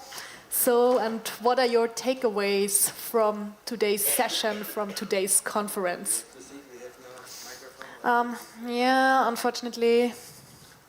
Or maybe we share the one, or we sit down, I don't know, for some closing remarks. We sit down? Okay. Maybe Farouk, you start, huh? No, just recalling our first experience, I want to mark how old we are now since the first time we were like having very big event here in M building. We were making also conclusions. We were standing at these bar chairs, indeed standing and addressing everyone. We went to this traditional setup. Yeah, amazing how the discussions are basically diversifying. We're going along with the time, with the trends. We speak more about digital AI. I'm very happy that the gender mainstreaming, the women leadership is becoming an integral part of the Brand Global Summit, and without women, no, we have to really promote the gender leadership and gender equality for more sustainable and equal society of the future. I'm very happy that we're speaking a lot about future today. I mean, when we talk about branding, I just saw in this institutional branding presentation how branding is getting inspired from the past experience, from the history, how we're dealing with this today, how we're benefiting from this together with our partners. And I would like to also use this opportunity to thank the donors of our projects from across the globe. Yeah, I wanted to say that I'm very happy that branding today was told as the good tool to not as only like future looking element, not only as the let's say further thinking or like forward thinking, but as the future making tool. Yeah, so it's in a way investment to your future. The good interactions during the financial part as well. Yeah, and we were also thinking, why not to learn from mistakes of the businesses? You know, this long topic, why businesses who made mistake are a little bit underrated, whilst in some countries the companies, the entrepreneurs which went through the mistakes, they're now more agile, more strengthened, more power to avoid those mistakes in the future, and they have the bigger, let's say, funding access power. And I like that someone put it as invest in the future. The branding is your future. With the strong brand, with the good vision, what you will produce, where you will sell, where you commercialize, how technologies will be using, that could be the good, let's say, bargaining, or let's say loan access to. Yeah, I have a lot of different thoughts, and my list could not, will never end with that. But the thing is, also, I'm always concluding with the thing, what we have to address next time, next year. Maybe this past, present, and future thinking could be one of the, let's say, leitmotifs, the mottos of the future events. And maybe, Gerhard, you can also give us some key words. No, Farouk, thank you. I'm glad that we contribute something. I think we also contribute to all the participants on their screens and devices. What you said, I think, yeah, it's what Bypass also said, no? Customer finance. That's the key, to get the customer, to address the customer. That's what brands are doing, especially in the digital world. We know that the more digital the world becomes, the more brand you need. Why? Because you must build a relationship. And brands build relationships. So customer finance, if we have customer finance, the bank believes in us, gives us a credit line. The investor also would support us when it's a sustainable brand. So I think this was one of the key messages today. Also the change, we have to change our perspectives, our thinking. Change is very fast. I think this also what we take away from today. Of course, that female investors are important, that they also drive the change. We talk about mixed leadership, sorry Ashikul, but we talk about mixed leadership. This is better than just female or just male leadership. Yes, mixed leadership is the topic. ESG investments. Yes, and last but not least, I liked who said that, I think our friend from Microsoft said that every company will be an AI company. And I hope that you support us, and also, of course, other platforms with responsible AI, and that we don't have these questions what Anna addressed with copyrights. I hope when we use your AI that we still have the copyrights, that like when we use Excel or Word and we write something, we also still have the copyrights. I think that's important, but thanks for really also contributing to SMEs. With this new co-pilot, I think this is very important for SMEs. In former times, we had in the 99, our, I think, second brand conference, and there was a video from IBM because there came this internet, and she said, I'm a global company because I'm on the internet. And I think this is, you framed it, every company will be an AI company, if it's small or big, not just the big ones, every company. And it's key for brands, yes, not just to manage your relationships, not just to have marketing campaigns.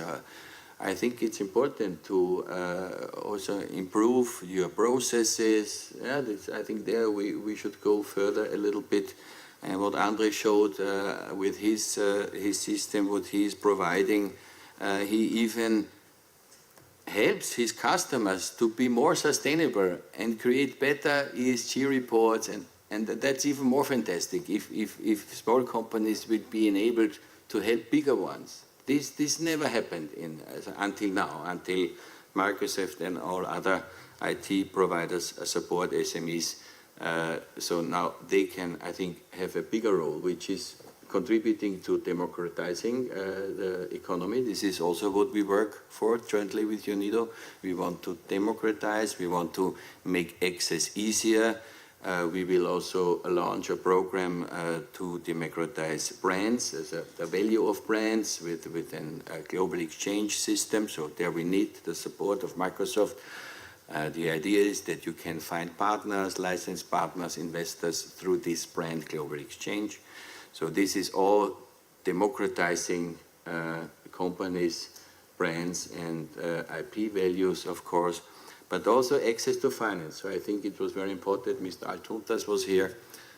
His conference will be starting on 19th of November in Bahrain, the global conference. We will be there. We'll be invited as guests and hold a keynote speech.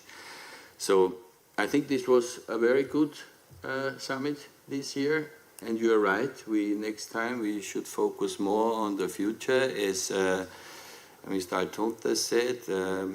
We have to gain here in Europe. We have to look to America. They focus on the future. These investment cases, and Andre was also there in US. You will find US investors. In Europe, you can start with the subsidies.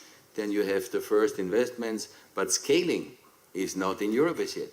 We have to change that. This cannot be. We need these companies. We have to improve our business sector and our economy.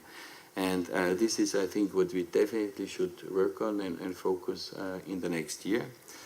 Yeah, now coming to the end or to the beginning, you said it's a mission and a mandate. Yes, it's true.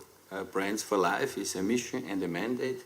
The mission is that we fulfill the customers' needs, and the mandate is that we contribute to society. And here this sentence, brands shape people's lives, influence society, and impact the planet. I think we covered it quite well. Thank you very much.